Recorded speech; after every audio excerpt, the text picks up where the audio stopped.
that's my friend Mitch. He owns the house. Oh, okay. Yeah. Anyway, yo, man, come hit this right here. You need to hit this. Oh, yeah. Hit that. No, I appreciate it, but I told my wife I wouldn't drink tonight. Besides, I got a big day tomorrow. But you guys have a great time. A big day. You doing what? Well, actually, pretty nice little Saturday. We're gonna go to Home Depot. Yeah, buy some wallpaper, maybe get some flooring, stuff like that. Maybe Bed Bath and Beyond. I don't know. I don't know if we'll have enough time. You know what? You know what? Give me that fish. I'll do one. We gonna do one. They gonna do one. Do you, baby? Oh! That's a talented man.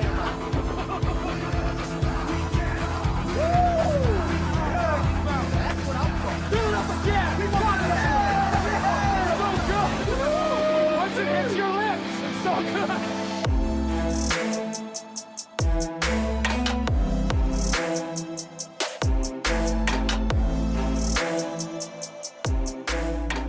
All right, welcome back to another episode of Musky's on Tap. I'm your host, Gus Manti, and we got a real special one. We got a ton of faces on the Zoom call tonight, and we'll be introducing them shortly. But just want to first thank all of the listeners out there. Thank you so much for tuning in each and every week. It means a ton. On top of that, we've made a new Instagram account. It is at Musky's on Tap.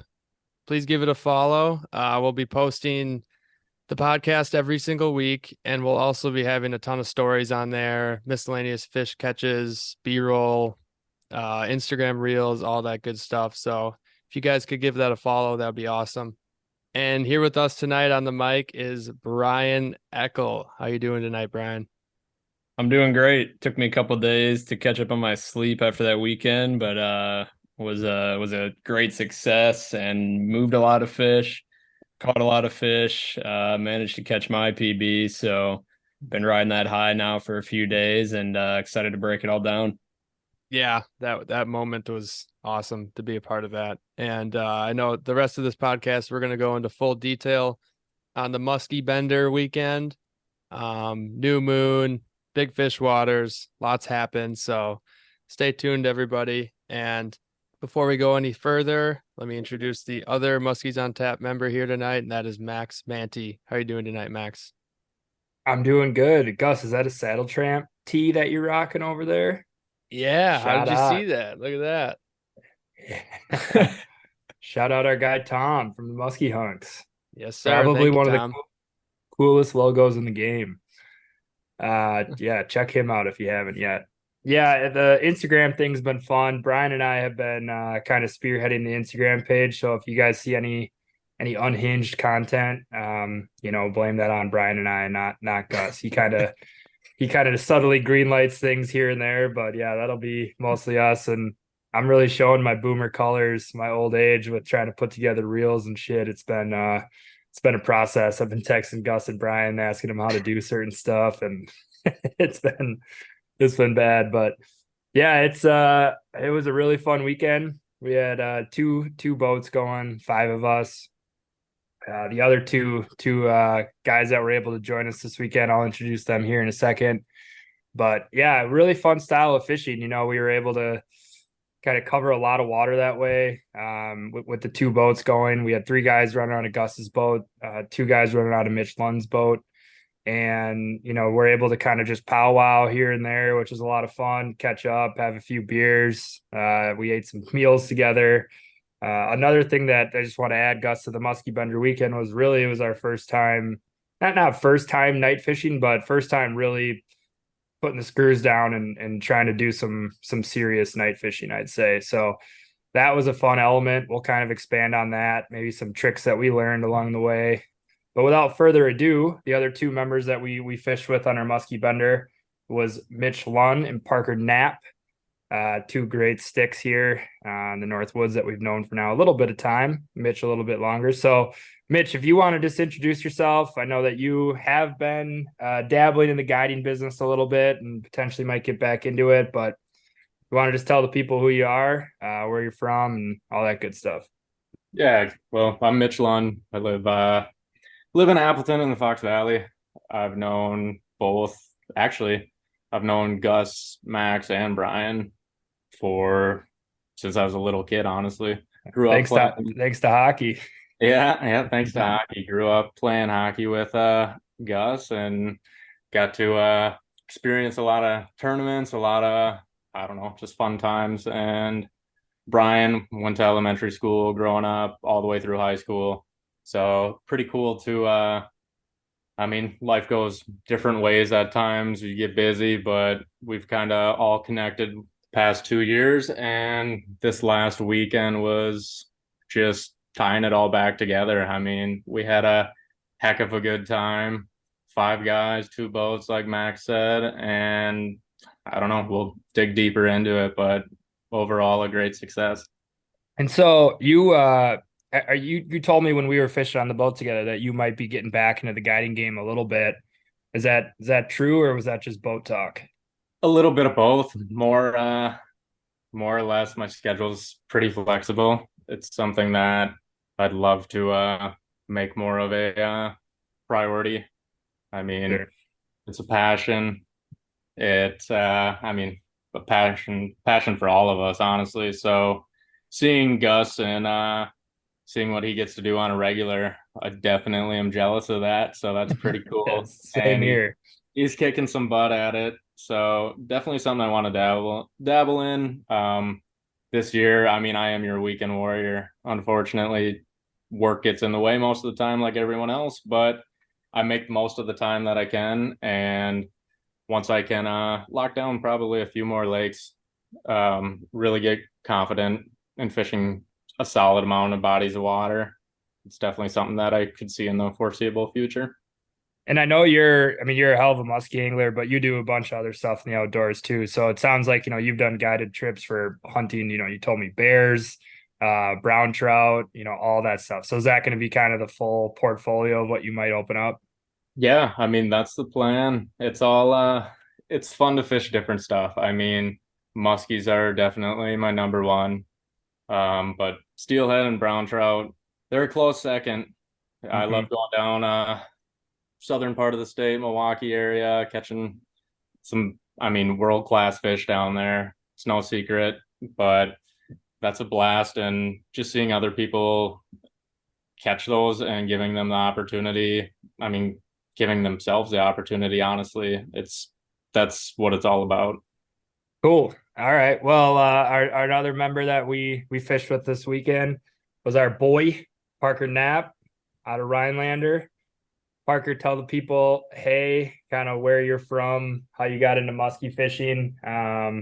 You've kind of been able to bounce around a little bit throughout the whole state, so that's been cool. You obviously had some experience down in the Madison area. If you could touch on that, you were a big help to Gus and I with kind of helping us out with the PMTT down there. So, yeah, tell the people, hey.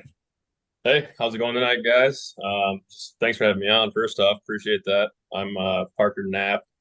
Grew up down in the Madison area, so I spent a fair amount of time fishing the Madison chain. Not as much as I'd like to. The lack of the boat, that puts a big damper in that plan.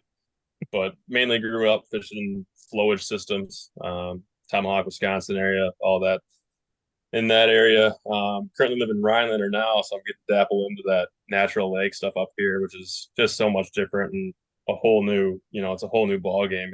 It's not even, doesn't even compare to the flowage type fishing, but it's a lot of fun fishing these natural lakes up here. And there's a million of them within an hour, so you could hit a new lake every day if you wanted to. It's awesome.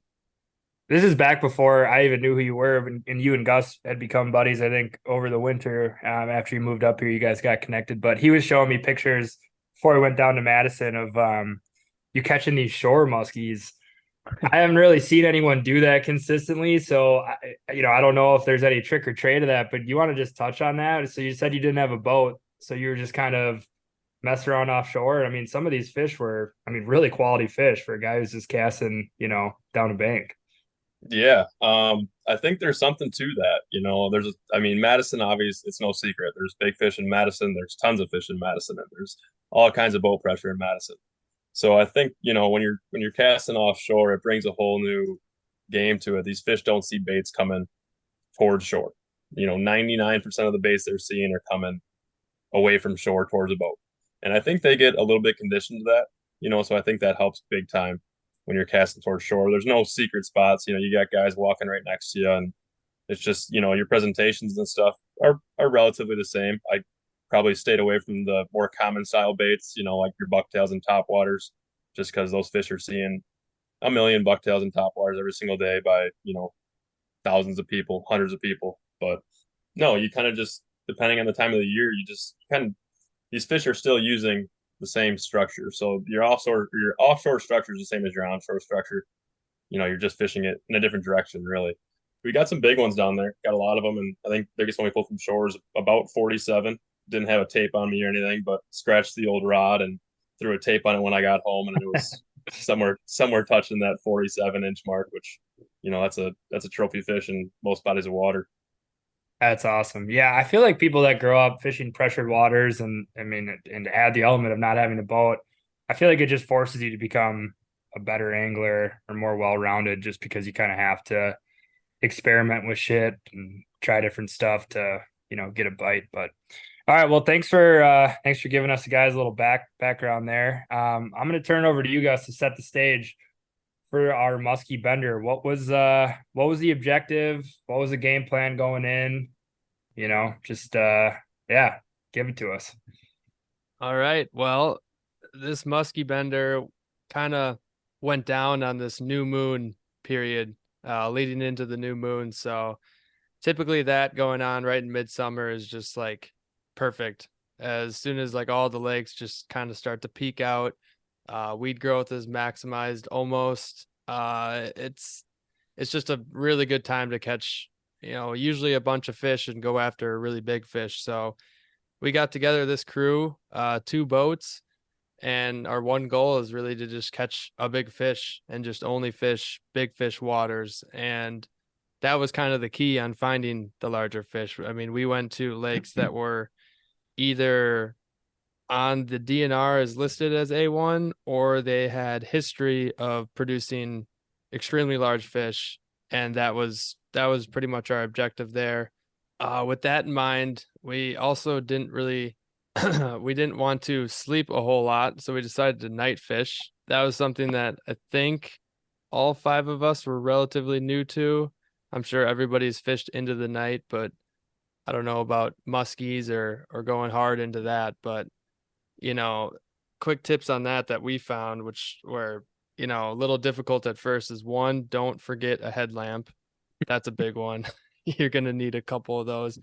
Preferably everybody have one on, so that the person who hooked the fish, they can just focus on fighting the fish as opposed to trying to fumble and turn the headlamp on. Another really big piece that we found really helpful is using glow beads in front of leaders. They're also soft, so that if you did tune out while you're reeling in your bait and you just slam it into the leader, at least was soft, not making a really hard like clacking noise and kind of ruining your figure 8. But that seemed to help a lot. Those glow beads are pretty cool. I think we got a good charge out of them for maybe 20 or so minutes before you had to shine the headlamp back on it. But those are really helpful. Other than that, just try not to figure 8 right into the other person. I mean, I think that's about it. Or try to actually figure 8 near the boat. I know Parker and I were struggling where we were reeling it in, and we'd be like, just it's pitch black, you can't see anything. We just assume we're coming into the 8, and we'd start turning the rod around the side of the boat, and our bait's still 20 feet out, and it just totally stops spinning the bucktail or whatever. So absolutely, it can be challenging. Guilty of all that. Guilty as charged. Yeah, that was tough. We still struggled a little bit with that. I can't say unfortunately or fortunately, nobody got absolutely rocked boat side in the dark, which is surprising. I did. I just missed it. Oh, well, I think Max might think differently a little bit. Well, yeah, Max has a story for it too. That's completely different. I'm talking like you do a turn, you do another turn, you're on your 3rd turn, you're just all you're thinking about is your next cast, and then just fish comes flying in, you got no idea it's coming. But also Gus, this was night fishing on like freaking X Games mode, because it was new moon, so there was no light. I mean, it wasn't just night fishing, it was like fishing in pitch black. I mean, you couldn't even Yeah. barely see your hand in front of your face It most it of the would time. have it would have been easier to fish if I just had like tape over my eyes, to be honest. I Yeah, had Just seriously. go no Felt outside. like center of that. gravity, like one little like movement in the boat. I was like, whoa, whoa, whoa, whoa. I'm about to fall in. It's like Yeah. you can't ground yourself. There's nothing to like look at to like level. I don't know if this makes any sense, but to like level yourself out. Like, you look down and then all of a sudden you realize you're leaning over too far or, you're missing steps and stuff like that. All right. So I think the best way to maybe break this down is each boat kind of tells their tale on how the night went. So Gus, Parker, Brian, you guys were in Gus's boat all of Friday night. But if you want to just kind of touch on from the time we all got together up until we did our powwow there for our kind of dinner on the water, if you will, dinner with a view. Want to hear how things were going. Let's set the stage on Lake One, Night One, Max, on what was going on at the boat launch before we got on there. I know you got to hear Okay. this. I did not. So this might be important. Yeah, well, it's a good story about just how cruel, unfair, and just dumb musky fishing is as a whole. When we were picking up, I believe it was either Parker or Brian from the boat launch.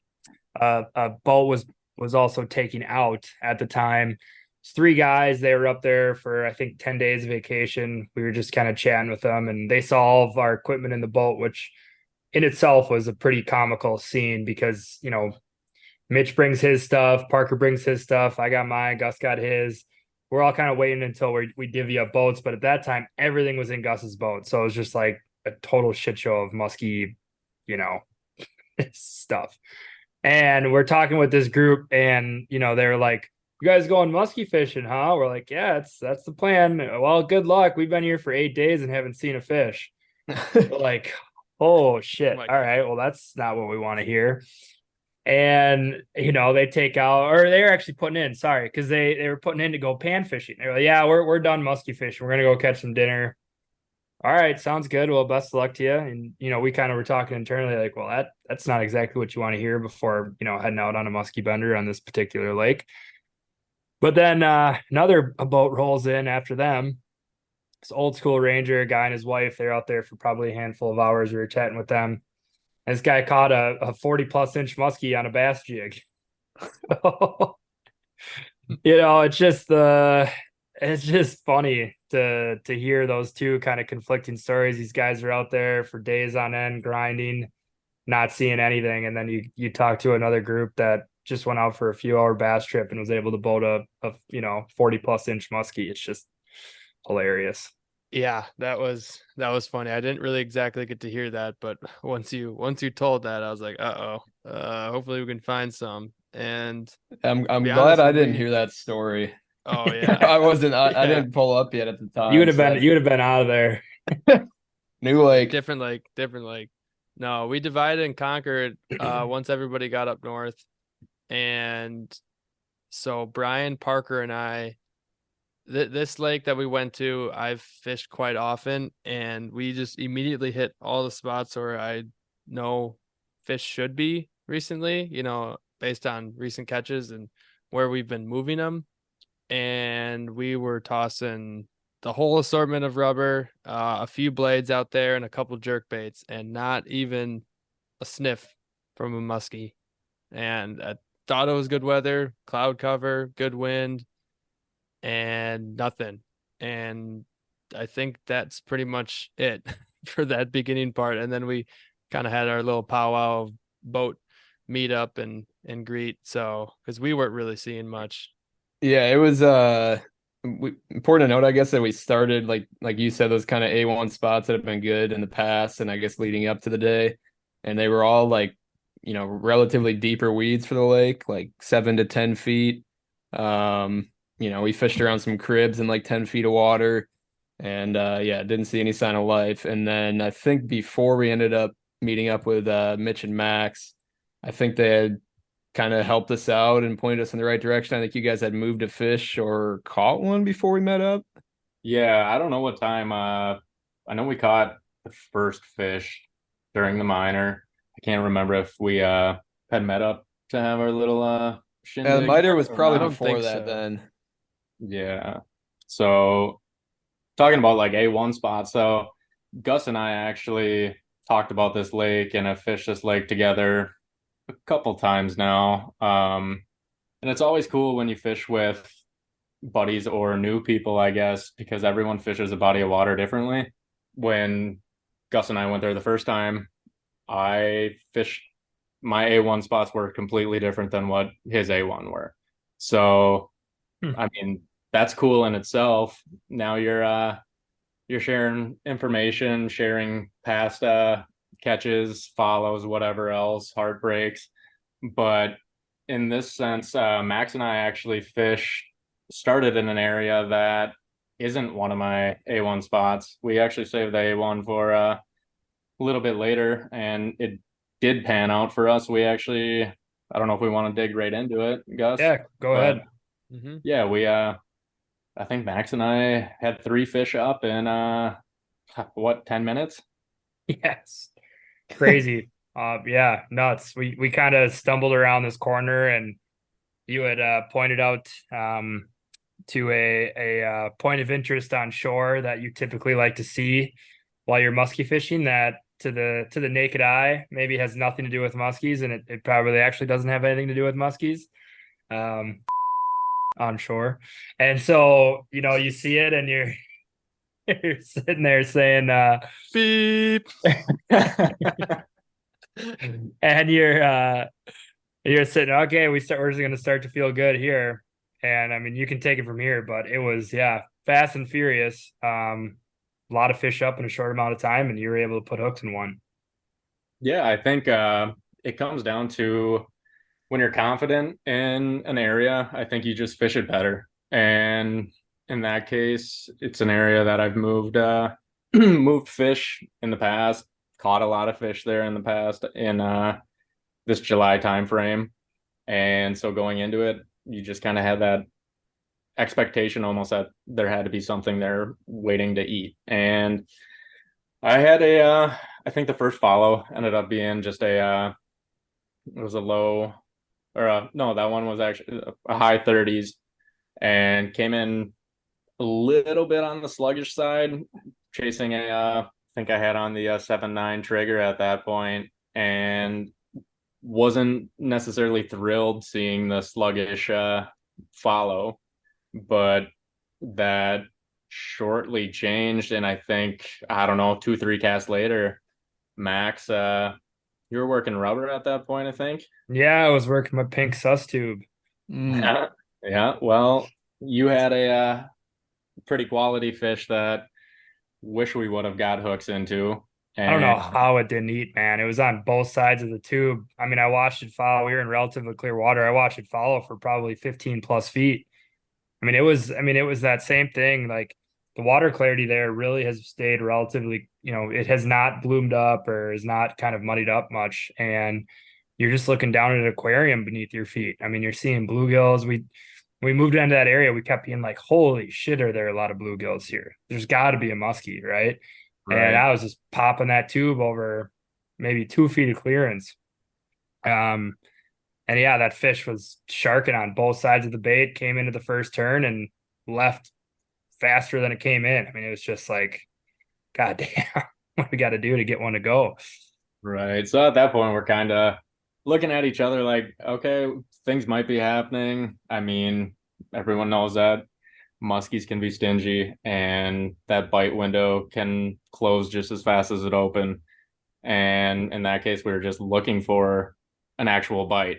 So I did downsize a little bit. I think I switched to, I think, a 6 ghost tail, and ended up Max and I are talking about the bluegills once again, and I'm like, hey, that little area over there tucked behind, said there should be a fish over that way. And I think it was second, third cast with that smaller profile bait and get rocked first crank and ended up being, I mean, a spunky fish.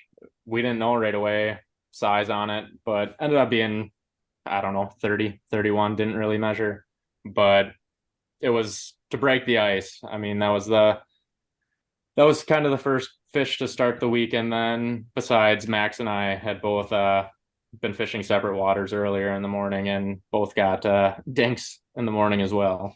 Yeah. Did you want to? I thought it was pretty funny about what we were talking about prior to that fish being caught, about how, our love-hate relationship with bucktails. Oh, yeah. Everyone, I mean, you can tie it back full circle with confidence stuff. And I am I'm not a huge bucktail guy. I mean, I will rip rubber all day if I can. And I was talking with Max and I'm like, yeah, I think it's probably about time that I'm due for a bucktail fish. I said it's been a little bit here, haven't had much luck on it yet this year. And yeah, one, two, maybe three casts later, it happened. So it was one of those things where, I mean, you weren't expecting it at the time, but you laugh at it and kind of funny how things play out. Yeah, that was a spunky little fish. I mean, I don't think I've seen a 31 incher, 30 incher put up that much of a fight before. I Yeah, mean, he that's was dogging it. taking you for a ride. But yeah, that, like you said, it was a good fish to break the ice. I think, anytime you head into a weekend with five guys, two boats, Muskies can be dicks. And I think you go in with a lot of expectations. It feels good to just put that first fish on the board relative, no matter how big or small it really is. So yeah, that was a good one to get us going. And then, we felt like we found a good pile of fish, and shortly after linked up with the fellas for a little sunset dinner on the water. Enjoyed our chicken wraps. We were very happy to get those texts from you when you guys started moving those two and catching that one, because I mean we hadn't seen anything at all, and then pretty much like the phone vibrates, 2 minutes later it vibrates, 5 minutes later it vibrates again, and we're kind of like, it's got to be about the same fish, right? And then it's like, nope, we moved another, and we're like, okay, at least now we know what to do. Yeah.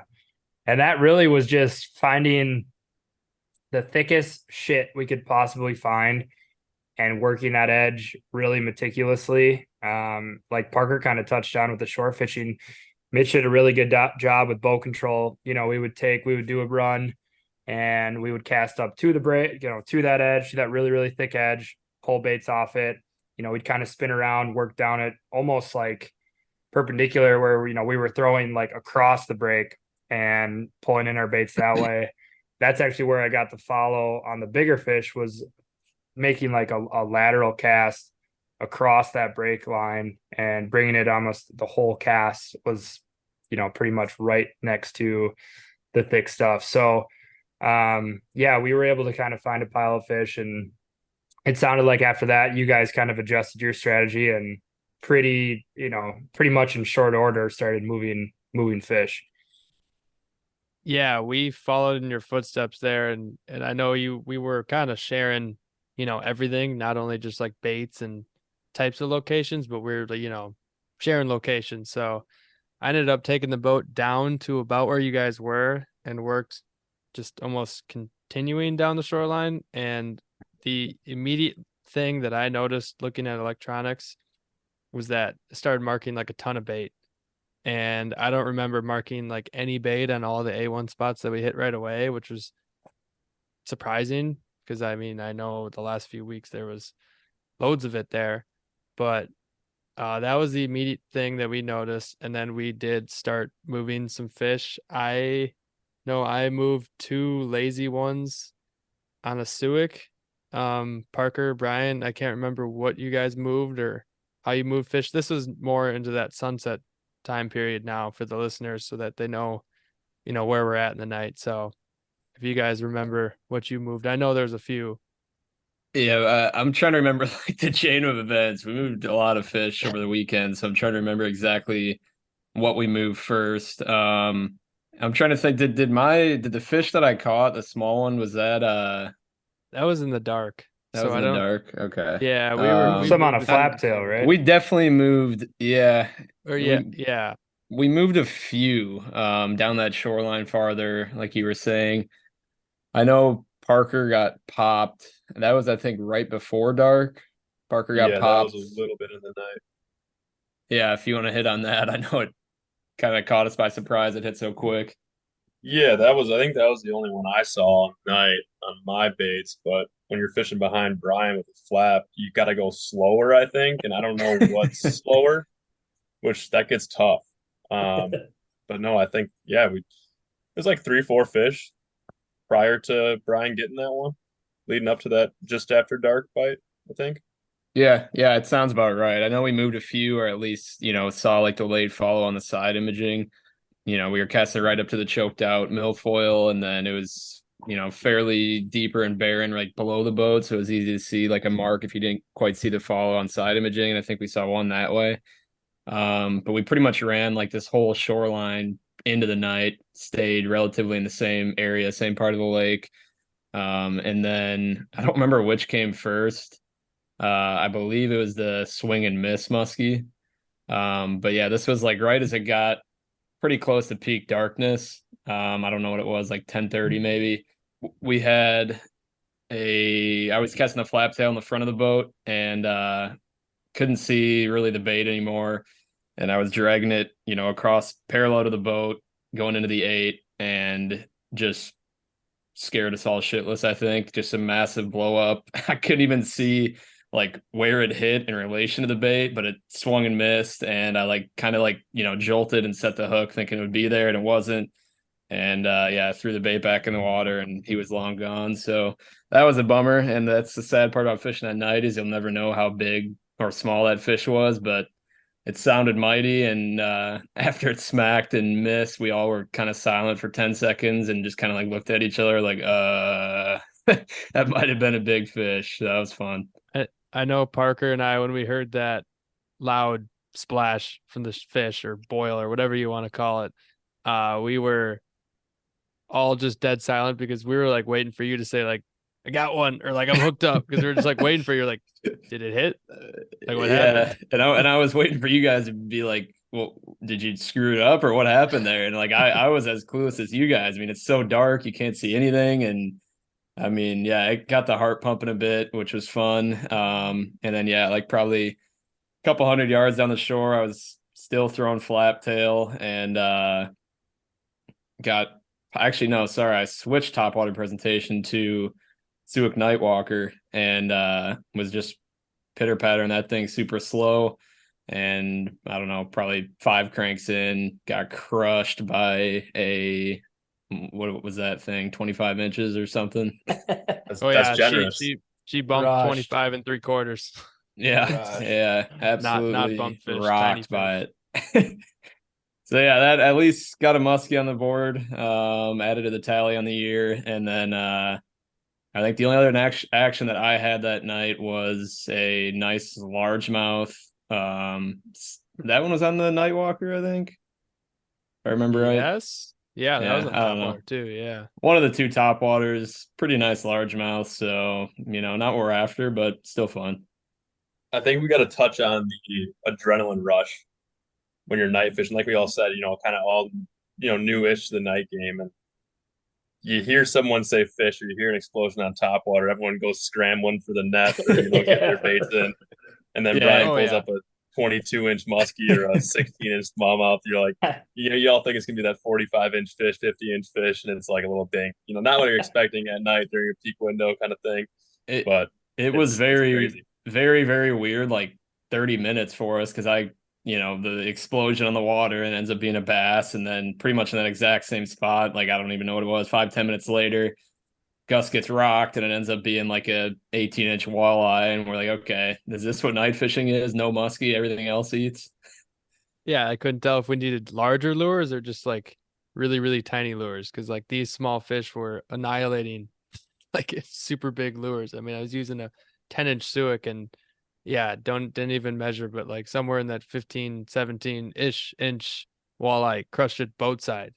Like I think I already like made a turn and it hit that at that point. It made no sense. But I think the rest of the action from our boat was just Parker, you had a miss in the dark Yeah. on a Yeah. 7.9 trigger, One. and I think that was it. Yeah. Way up tight to the weeds too, like you guys talked about, right on that wall. Couple cranks in. Again, no idea. Could have been a 50, could have been a 22-inch muskie. We don't know. But Right. never will. Yeah, that was the excitement from our boat. So, Max, Mitch, what about you guys? I know you guys got to get one at night. Really good story. Let's hear it. Yeah, so talked about not fishing the A1 spots right away, but Max and I kind of decided, I mean, when you have a smaller boat, I mean, I'm rocking the Alumacraft Escape, just 16 footer. I mean, gets the job done. Awesome boat, but doesn't take on the waves or the wind as well as Gus's rig does. So being a little more cautious and positioning is really important with that boat and that setup. Wind died down a little bit. We decided that the first spot that we had fished that night had the potential, and we decided to go back on it. On the way there, Max and I kind of discussed how the moon has really played a role in a lot of follows, a lot of action this year. Just those majors, minors. It's really been I don't know. A lot of the fish have just been caught and moved during those periods, I guess. So other than that, Max, it's your story. So I'm gonna let you tell it. Actually, so we were kind of going back to that vicinity because the wind was, like you said, blowing pretty good when we started the day. And I remember there's a specific spot that actually Gus showed me a few weeks back. So shout out Gus on this fish. But it again is a heavily weeded area. It's a good distinct edge. It's kind of like unassuming, if you will, because it's in a greater weed bed, but this just has like a kind of a half moon cut within the major bed. So it's kind of the spot on the spot. If you guys have heard Gus talk about that in previous podcasts, I think out of that greater weed bed, this is kind of, if you had 20 minutes to do a pass, this is kind of that area that you'd want to focus on. And so yeah, we pull up there and rain kind of starts, which was just a little bit of a slap in the face because again, you can't see your hand in front of your face. It's starting to rain. It just felt tough out there. At this point, we hadn't moved to fish in a little bit, and I mean, we pulled up to the spot. I mean, it had to have been 5 casts, and just felt dead weight. The bucktail stopped, and with the way my rod was positioned, I was kind of probably should have been in a better setting position, but my rod tip was pointed down towards the water, and when I set the fish, I set down into my left. And when I set down into my left, I heard the splash of the fish. And for whatever reason, like I said, you can't see anything. I thought that fish was 3 feet away from the boat, maximum. And so, with Mitch's boat, like you said, it's a little bit smaller. We got rods, we got baits everywhere. It's a little bit harder to run around the boat in complete darkness. Mitch is like trying to get his headlamp going. I mean, it was total chaos and it all happened so quick. And so, I'm fighting the fish down to my left, and I can't continue to keep working the fish down the left side of the boat just solely because there's so much shit on the boat. So I try to kind of work the fish back to the right. And as I do it, my entire line just goes completely slack. And I was like, shit, he's off. And as I start reeling up to my slack, all of a sudden the rod loads again and the fish starts going crazy on the top of the water. This freaking thing was 25, 30 feet out. Wasn't even close to boat side. Don't know how he stayed pinned at the time. We later found out. But yeah, fish put up a hell of a fight. Mitch was quick with the net, which was great. I didn't know how he was hooked because, I mean, it was slack line for probably a good 5 seconds. I didn't have any tension on this fish, like none. And so when I got tension again, I'm like, there's no way he can be hooked well. And so I literally remember Mitch shining his headlamp on the fish. It was at the surface, and I just horsed it in, and Mitch laid the net in the water, and it just happened, thankfully, really well. And it ended up being a really nice, no trophy, but a really nice fish and a good one at night to kind of get that, get the monkey off the back, if you will, for the night fishing stuff. I was throwing that 7-9 stagger that Mitch had mentioned. Kind of thought behind that was just adding a little bit more noise down there. I switched to a really dark pattern. I don't know how much color really played a factor into it because it was so dark, but yeah, it was kind of a murdered out bucktail 7.9 trigger.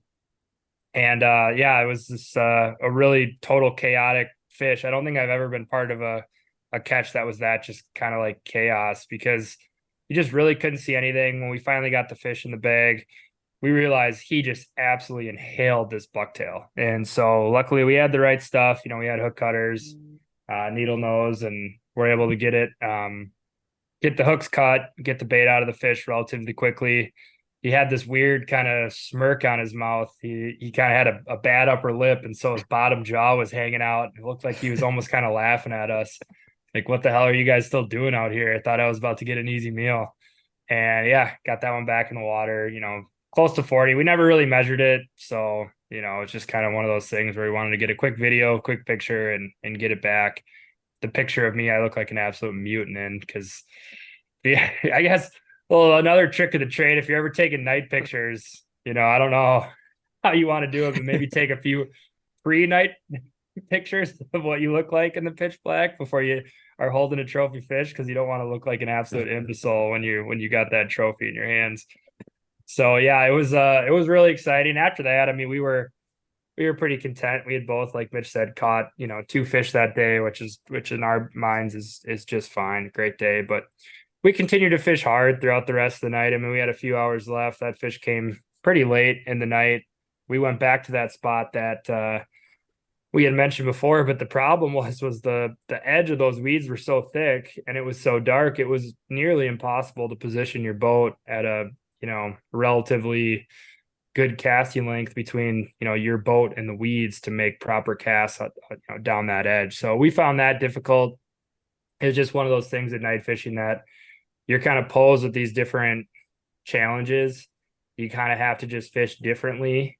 Gus was kind of telling some tips and tricks here at the beginning of the podcast, but if I had to add anything, try to fish spots that you just relatively have some sort of background knowledge on, and that are somewhat easier spots to kind of manage, and not having to be like very meticulous on where you're placing your lure, just because it's so difficult to really even know where you're casting or what you're casting to. So yeah, it's a good fish. Good to get that a little bit larger fish during the trip. We got back that night, had a few celebratory beers after a good evening of fishing, made some food, and kind of set the stage for day 2. Yeah, day 2.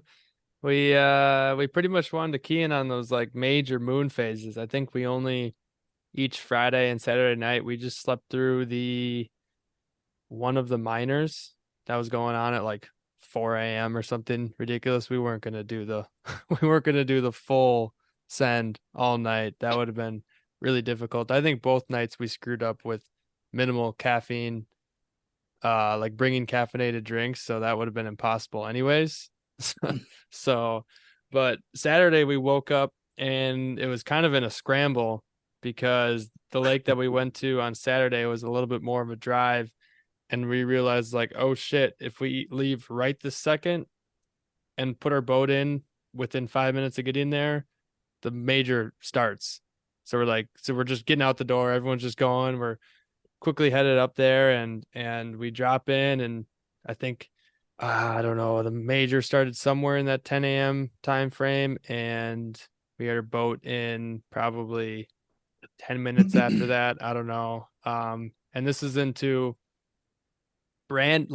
absolute brand new water for Mitch and his boat, because he was still bringing his boat. And that morning Brian started with him, and then in our boat it was me, Max, and Parker. And Mitch looks at me, he's like, where do I fish? I'm like, here and here. All right, see you later. And Mitch was the one that was roaring to go at like 8:30. He came in like, what the hell are you guys still doing in bed? I thought we were leaving at like 8:30. Yeah, I think I was ready. I was excited to fish new water, and I mean, going in kind of blind. I mean, I think Gus had showed me a couple of spots at 12:30 at night, and it was one of those where he's half awake, half asleep. Just, yeah, here. And I was like, all right, I'll just ask him again in the morning. Yeah. So, okay. Absolute new water to everybody. for me, I can't call it truly new water because I was able to get out there on Thursday actually, just because I didn't exactly want all of us to go in like super blind into this place. So I went there Thursday and didn't see a fish. Marked out incredible weeds and rocks. Ended up trolling a little bit and getting 3 to come up on live scope on lures while trolling.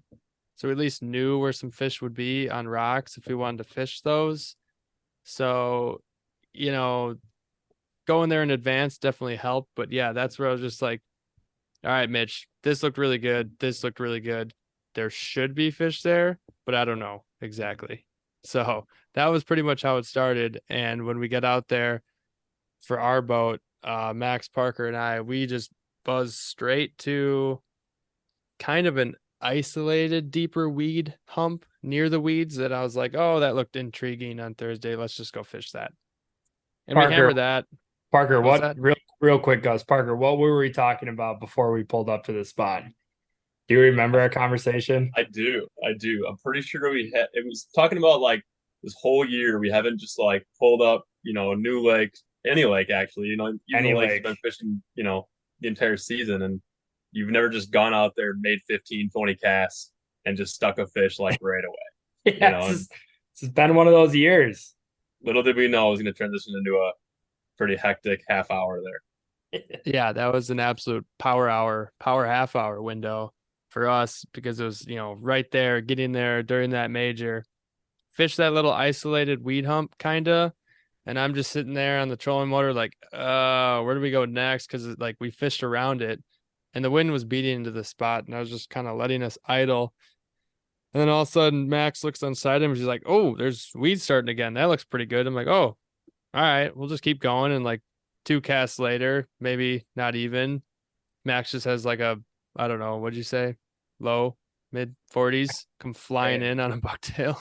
I mean, I don't know if it was just the visuals, but it looked all 44, 45 to me. Now, granted, I'm trying to get better, but I sometimes can overestimate the size of fish before they hit the bump board. It's my cross to bear. I'm working on mainly just fish that actually hit your line. So it's big fish. Big fish. Yeah, I get excited.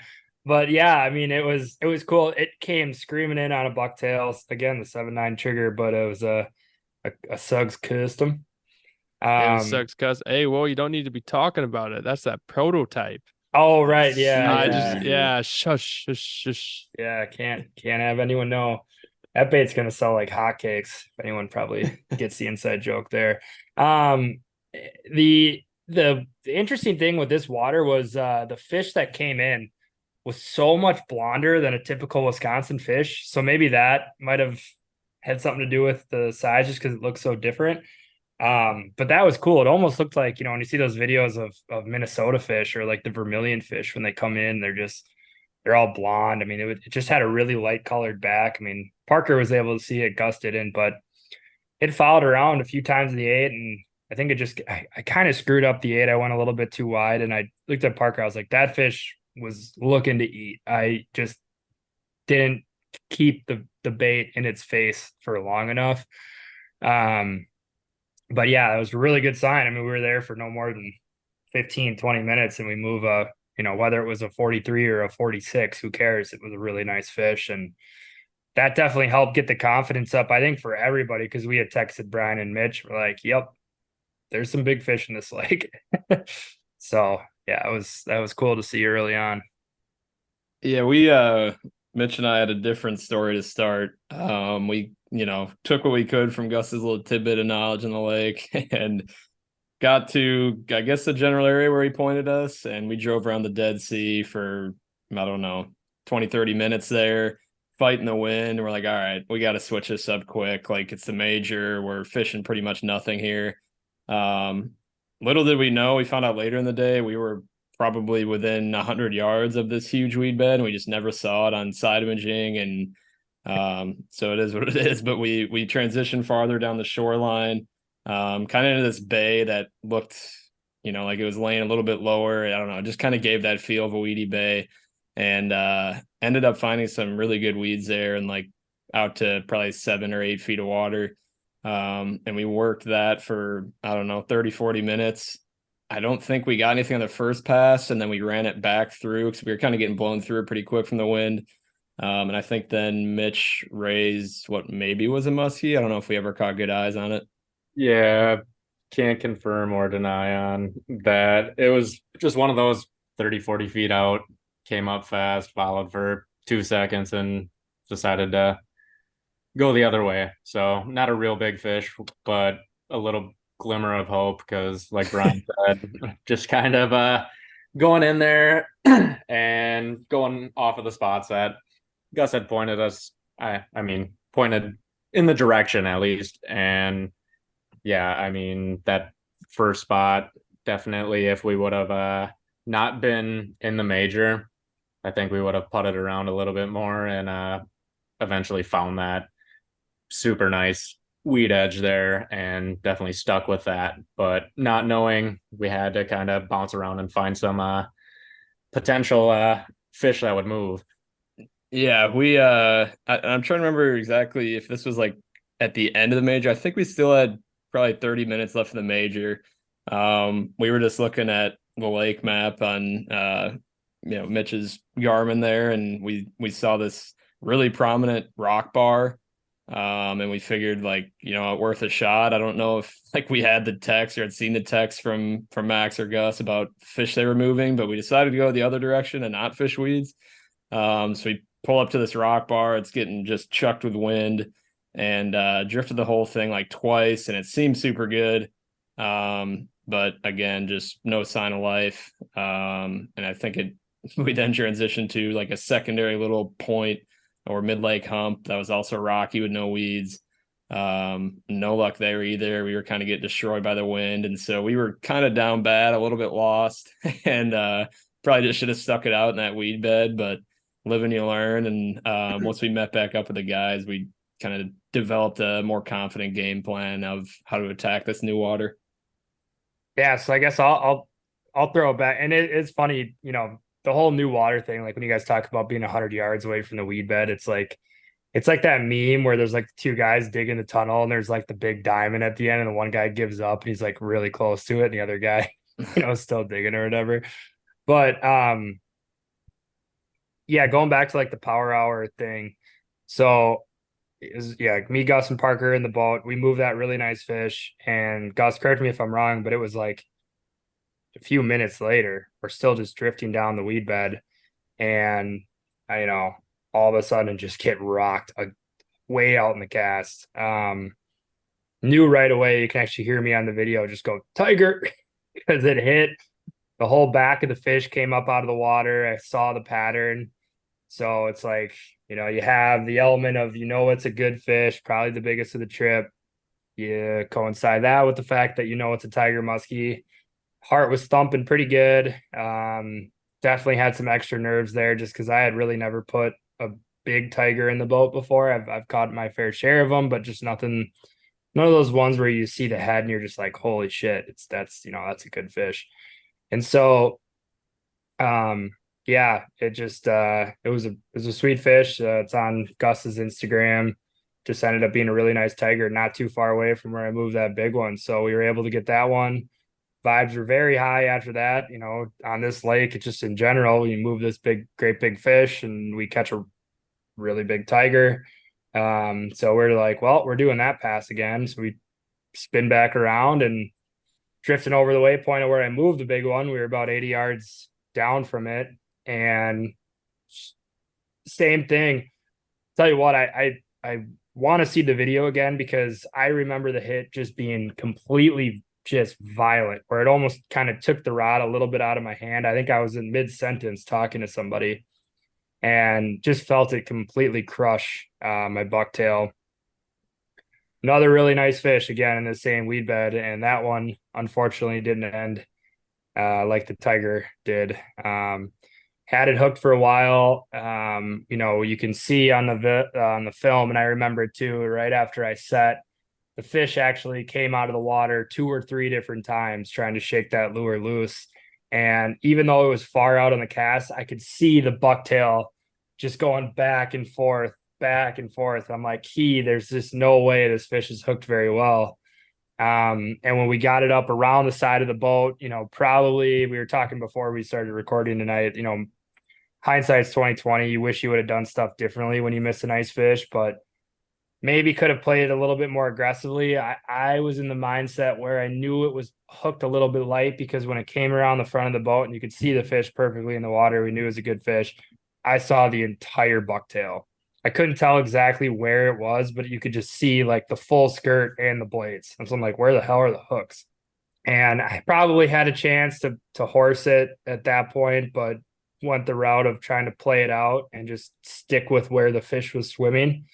And it kept playing it down the right side of the boat all the way to the back of the boat. And it took one shake the other way. And the bucktail just kind of like fell off. Like it didn't even like, there wasn't even much of like any action for it to shake the hooks. It must have been barely pegged on the side of its face or something like that. But so that, I mean, if you ever want to talk about the highs and lows of musky fishing, I mean, that all happened within maybe a 15-minute span. You catch your biggest tiger of your life, and then you lose a really nice fish right at the boat.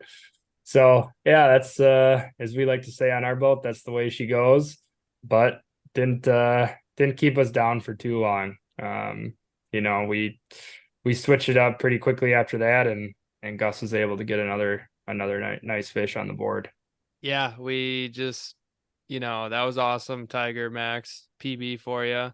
Awesome to see a tiger in the boat. It just it almost felt like somebody's going to get a tiger over the weekend, and it did. So that was just super cool. And we figured after that we should just keep pounding weeds. There are so many weeds in this area that I didn't even begin to look at on my little outing on Thursday, the time before. I mean, where Max got that tiger and lost that fish was my boat previously has never been on those tracks. So that was brand new, and then ended up going to a different section of the weed bed, drifting through on a whole different line, completely out of the tracks from before, and then popping a nice, I don't know, somewhere in the mid 30-inch class fish on a Red October tube, a 10-inch tube.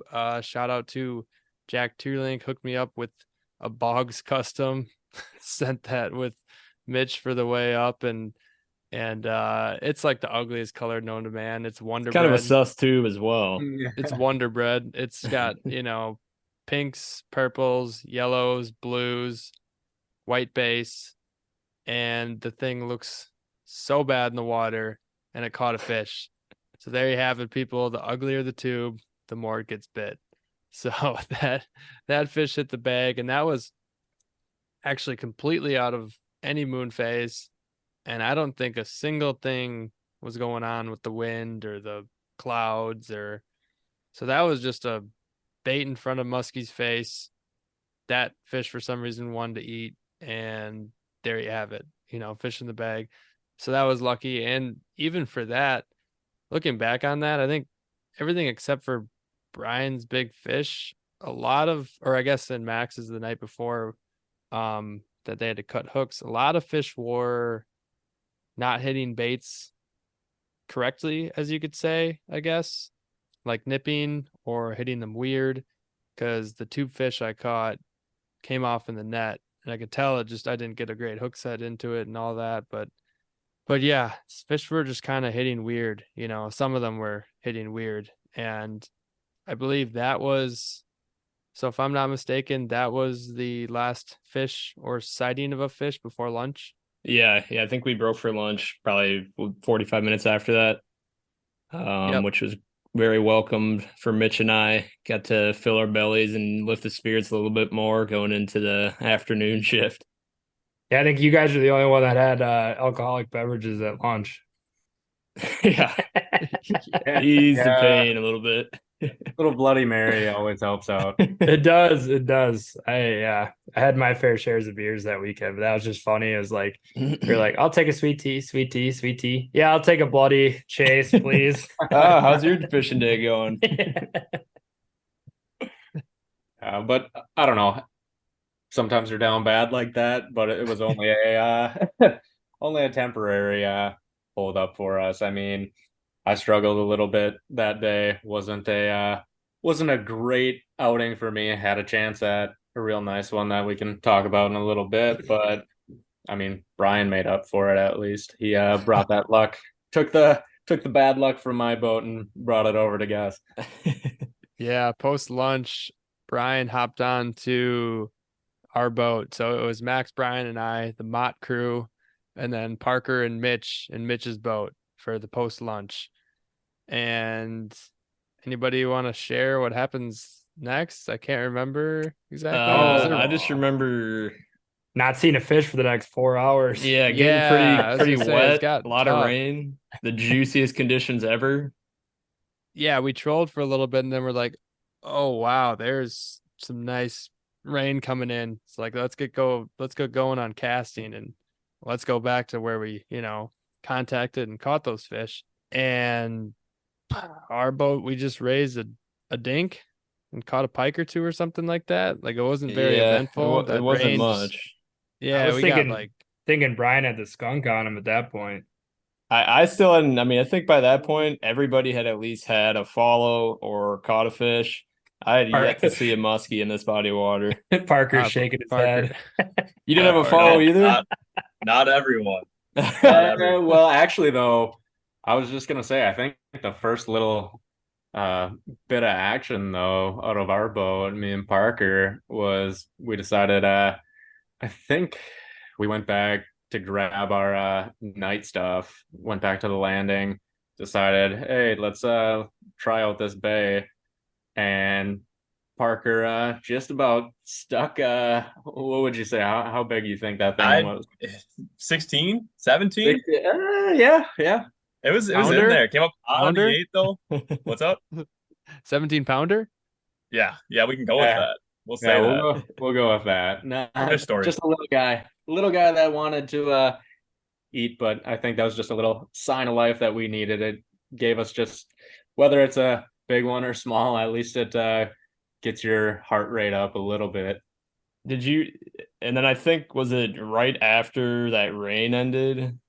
If I'm not wrong, you guys moved to Nice Fish then in that same area? It was right before. We kind of had a little bit of a lull. What was that, about 3-ish? We kind of got out of lunch and started casting again, and everything kind of it just didn't feel right again. Hitting kind of the same areas, and you're getting, to that point in the day where you need something to happen to keep you moving. Was that after, before your guys' hour break catching bluegills off the launch dock? That was after. That was after. Yeah, that was Yeah. after. And Yeah. it was 45 minutes. Yeah. Talk about things to stay sane during a muskie bender. I was taking a nap when we were trolling. I just conceded my rod to Brian. I think I was like, I need some shut eye. And then when we linked back up with Mitch and Parker, like, yeah, well, we chatted some people and sat on the launch and caught some bluegills for a little bit. Yeah, but luckily, I mean, a couple hours later, those clouds started coming in, and started to feel right again. And I think just before it started to rain on us, Mitch had what we say, low 40s, good fish, quality fish come in.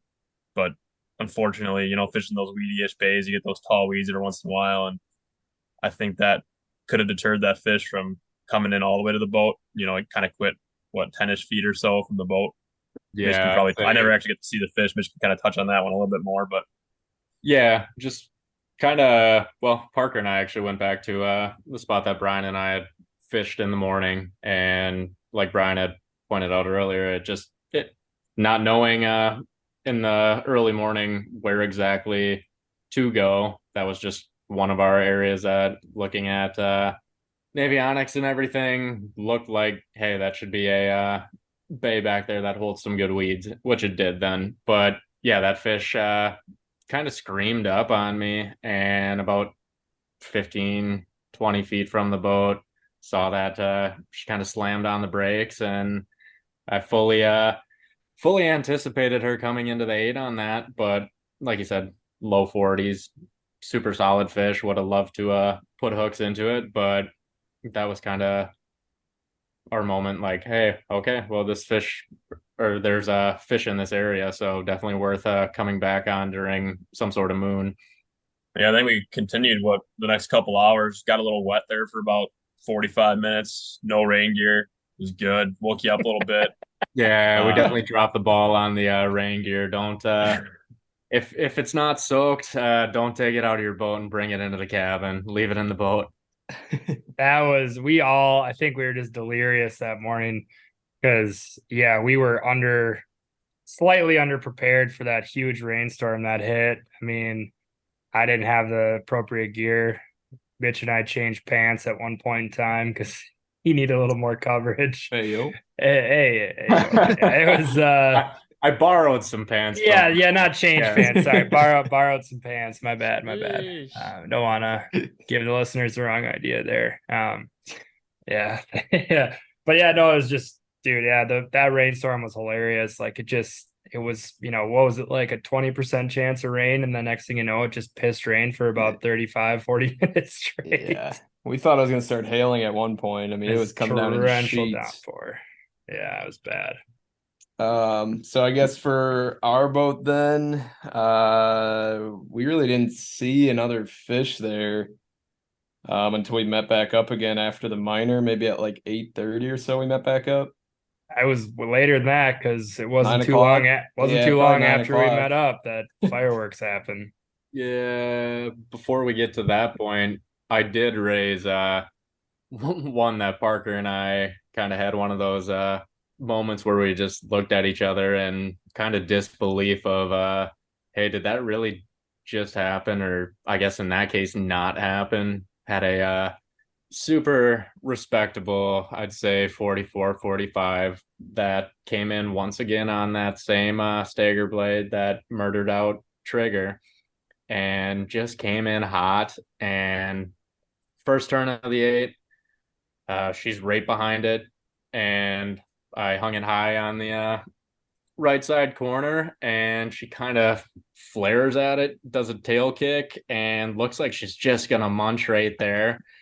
Parker and I at that moment I think we're both thinking the same thing, that this fish is in the bag already. Yeah. And she decided not to eat on that turn, so I continued on. She followed, I think, two more turns and decided that she put enough energy in and she would wait till a easier meal. So that was a little bit of a heartbreak. That would have been a fish that definitely I mean, we caught a lot of fish last weekend, but that one would have been up there with those good ones to look back on and happy. That'd have been a really cool eat too, right at your feet. And yeah, especially when Parker's there. Like, you don't always see the follow from the guy that you're fishing with. I mean, a lot of the time, depending on where you're at in your retrieve, I mean, you're focused on your bait. At that point, Parker was I don't think he had his bait in the water, just had taken it out, and he was able to witness everything. So yeah, it definitely would have been sick if that fish did eat, but yeah, they're muskies. Yeah, getting that perspective from the front of the boat too. You get to look. It's a whole new view of that fish coming in on the figure eight and stuff, and it's all in slow motion. I can still obviously, when it's underneath your feet, it's almost too intense sometimes. You kind of forget it. You black out a little bit. You don't even know what really happened, where you went wrong. But this was one of those fish that just came up, and it was just, it felt like it was just at half speed. And I remember Mitch looking at me after, like you said, we kind of just stared at each other.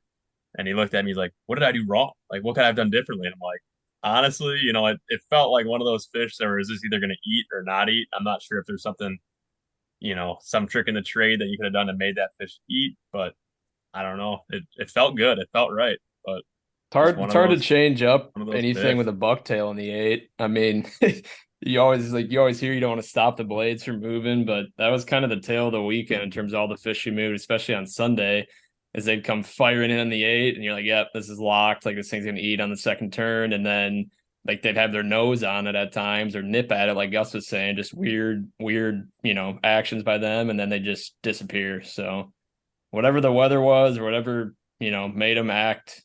So it wasn't even lethargic because they were swimming fast. They were hot on it. They just wouldn't eat. So I don't know. Just a weird weekend, whatever was causing them to do that. Yeah. It's they act weird sometimes. I think Mitch even told me when we met back up after that, he's like, I already had a picture with that fish in my hand, in my mind. I was already taking a picture with it. Because I mean, yeah, you just have those fish that are like seeing red, you just think they're gonna eat and they don't. You're just like, what the hell? Like it Yeah. makes you think how you ever catch them at all, you know, it's just like yeah, it's just tough. It's a dead opposite of your Friday morning fish, Max. No, Yeah. yeah. I don't, We don't have to talk about that too much, but I had one coming to the 8 on Friday morning when I was fishing with Gus just for a few hours before work. And literally as I'm finishing my head, I take the bait out of the water and I see the fish just sit there. And you see me on the video. I put my hands on my head like finally one is gonna eat, and I freaking pull the bait out of the water. And so I just stuff the bait back in the water. I do like one more turn and it just hits it again. I'm like, all right, well, this fish is stupid, but I'll take it, you know. there's the Glad. musky gods looking out for you. Yeah, Best muskies are dumb muskies. yeah. Yes, agreed. All right. So after Mitch has that really nice foul that should have eaten, you know, we can just say we caught it if you want. You know, We'll go back on her later. Yeah, well, Yeah, so I got her after- number. Yeah, you got her number. So after that fiasco happens, we meet up for our little sunset powwow. Quick bite, few beers, swap some stories on what's going on, what we're seeing. Because you got to think too. I mean, obviously we're reliving this now on the podcast, but you know we're on remote lakes where you know service is fine, but texts aren't going through. You're also not on your phone a lot when you're fishing. So like we're giving each other a little bit quips here and there. Hey, raise one, whatever. But we're not doing the full play by play when we're on the boat. So it's good to link back up. We kind of debriefed a little bit on what our game plan was the rest of the night. And I mean, then Brian, I'm gonna let you take it from here. But we were sitting there during our powwow. You know, Brian, he loves a little stumpy bay. I took one look at it. I'm like, hey, let's just meander down in this thing and see what's what. Yeah, and if I recall, we were all like just I mean, pretty tired and starting to get beat up. Like our mileage on the Musky send was catching up to us at this powwow, and we were having discussions about, you know, how late do we want to fish tonight. And this major that Saturday night was pretty late. I think it started at 10:45, went to like 12:45 a.m. So we were trying to decide if we want to fish all that. Like, do we have the energy? We had like maybe 2 drinks left, so we didn't come perfectly equipped, but yeah, we broke away. Max made the comment about the stump bay. I was not going to argue with him, and luckily Gus was all for it. So we putted over there and fished, you know, pretty much similar, same spot weeds that we had been fishing all day, and just went in, you know, put the boat maybe a cast length in from the break. So we were now, instead of, you know, in 8 or 10 feet of water, we were now in like 6 or 7 feet of water, casting, you know, up more shallow into the choked out weeds, just with the mindset that, you know, at night, these fish are going to creep up a little bit more shallow, and, you know, they're not going to be affected by the sunlight. So, Gus, if you got something to add about that? Yeah, quick tidbit on that. I think what was important on potentially, you know, moving into the stump bay and like going on top of the weeds, basically that we're casting into all day and casting in even shallower. It was like a August cool down, September cool down. I mean, there was fog lifting up on the water. Yeah, it got cold. Like a lot of it. Like that water was cooling off quickly. And typically when you think of that in like the early fall, you're like, they're not shallow, they're stupid shallow. So it's like, Yeah. sure, get those Yeah. top waters. Let's, you know, slow roll some bucktails and, you know, get up in there. So yeah, Brian, take it away. Yeah, so you know, I've been waiting to fish this spot all day, right up my alley, you know, about 2 feet of clearance above the weeds, nice and shallow. Not even. Where all the fish always are. And so yeah, we pull up to this like corner of the lake. It's just a stump minefield. And like Gus said, like right around the time that we get in this general area, a bunch of the dew and steam was lifting off the water. Most prominently in this corner too, that we were kind of pointing our boat at and targeting. And yeah, I mean, at this point it's probably 9:30, like getting close to last light. And I had on the bomb squad flap tail. And yeah, I mean, it's all just one big weed bed. So there's really nothing that I was casting at directly or casting up to. I just took one big cast kind of parallel to the stump field, in the same 4 or 5 feet of weeds. And not too, not too long after it hit the water, I got crushed. And, that was my first fish sighting all day of any sort. So kind of caught me off guard, and I set the hook, and yeah, we were off to the races there. Both of my feet went squeaking along the floorboard, and could finally, yell that this fish is big fish. Dude, And I felt that set on like when I was up top with you because we were fishing right next to each other. I literally felt the set. Your whole body like freaking moved. yeah. When you laid into that fish, like you said, it was wet up on top of the boat, like where we were standing, and like both your feet just like slid and whole body like jerked. It's like, okay, game on. Yeah, when you toss, you were tossing that flap tail like really far out every cast, and I know I've cast it sometimes, and you can absolutely bomb that thing out there. I look back at the footage, Brian. Your bait lands on the water. It goes click, clack, boom. Literally, the bait did 2 clacks. Wait, on so the we back. did get footage of it?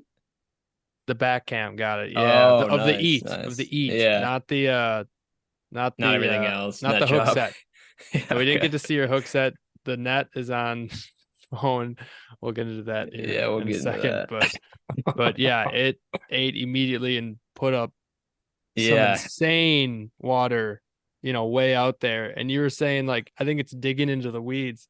When we got that fish in the bag, there wasn't even a no, weed. that's why That I was was. I just the mean, fish. yeah, it was. I set into it. Obviously, it moved my whole body. I knew it was big, but I've learned from Max. Don't open your mouth too quick about calling it a big fish. You Whoa, never whoa, you whoa, never know with muskie. whoa, whoa. But yeah. You get personal here. Yeah, it started running. I mean, there's a foot or two of clearance before these thick weeds. So I just kind of like made the call. It might be burying in the weeds. So I don't know how big it is. And yeah, it fought me for a while. It was dogging me.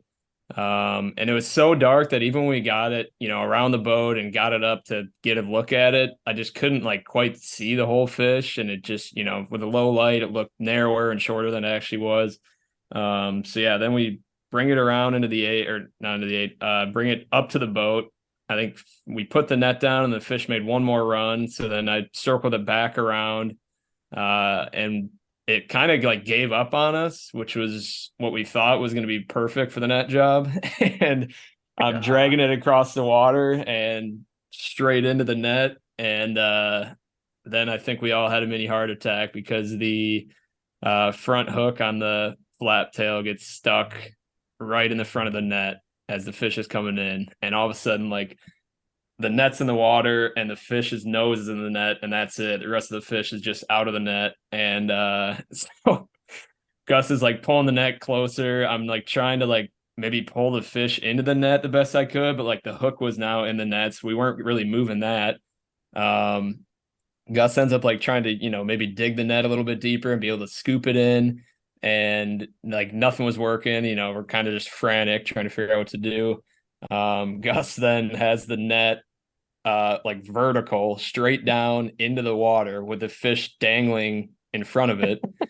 And I have no idea. Not to mention the fish is going ape shit the whole time. Yeah, like this fish now decides not to cooperate. And so I had no idea what to do. Like I'm just sitting there pretty much just holding my rod, and it all happened so quick. Like there's nothing I could say or do that I don't think would really help. But Gus has got the net vertical in the water, and he tries to reach to the far side of the bag to grab that side of the net and lift it up, and like in hopes that the fish would then fall into it.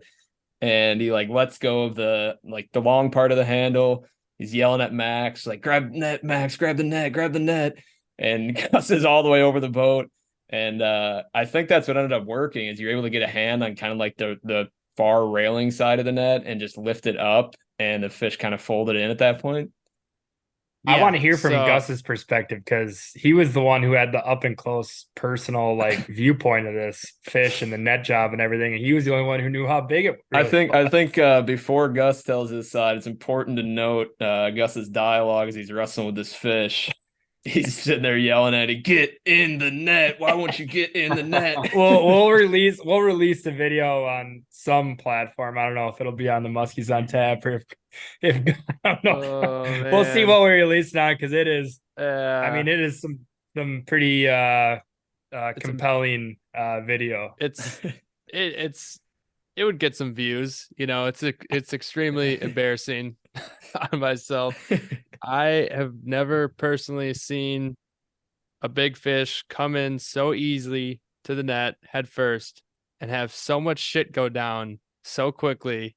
Like everything went right and then just went so wrong so fast. I mean, that fish was coming head first. I could see the bait. I know that just like put the net down, get it right in the middle of the bag, scoop up, you're good. I go to scoop it, put the net down, and when that bait gets hung in the bag, which I thought was like not really a problem because you can just kind of the rest of the bag is gonna catch the muskie. This fish was so big that like when it was hung towards the top, where the handle meets the bag, the rim of the net, only half the fish was in it, and the whole tail half was just hanging out of the back. And I'm trying to like basically leverage up a 30+ pound fish on like a flat pizza platter. I mean, the bag was just not unfolding, and I was yelling like, "Why won't you get in?"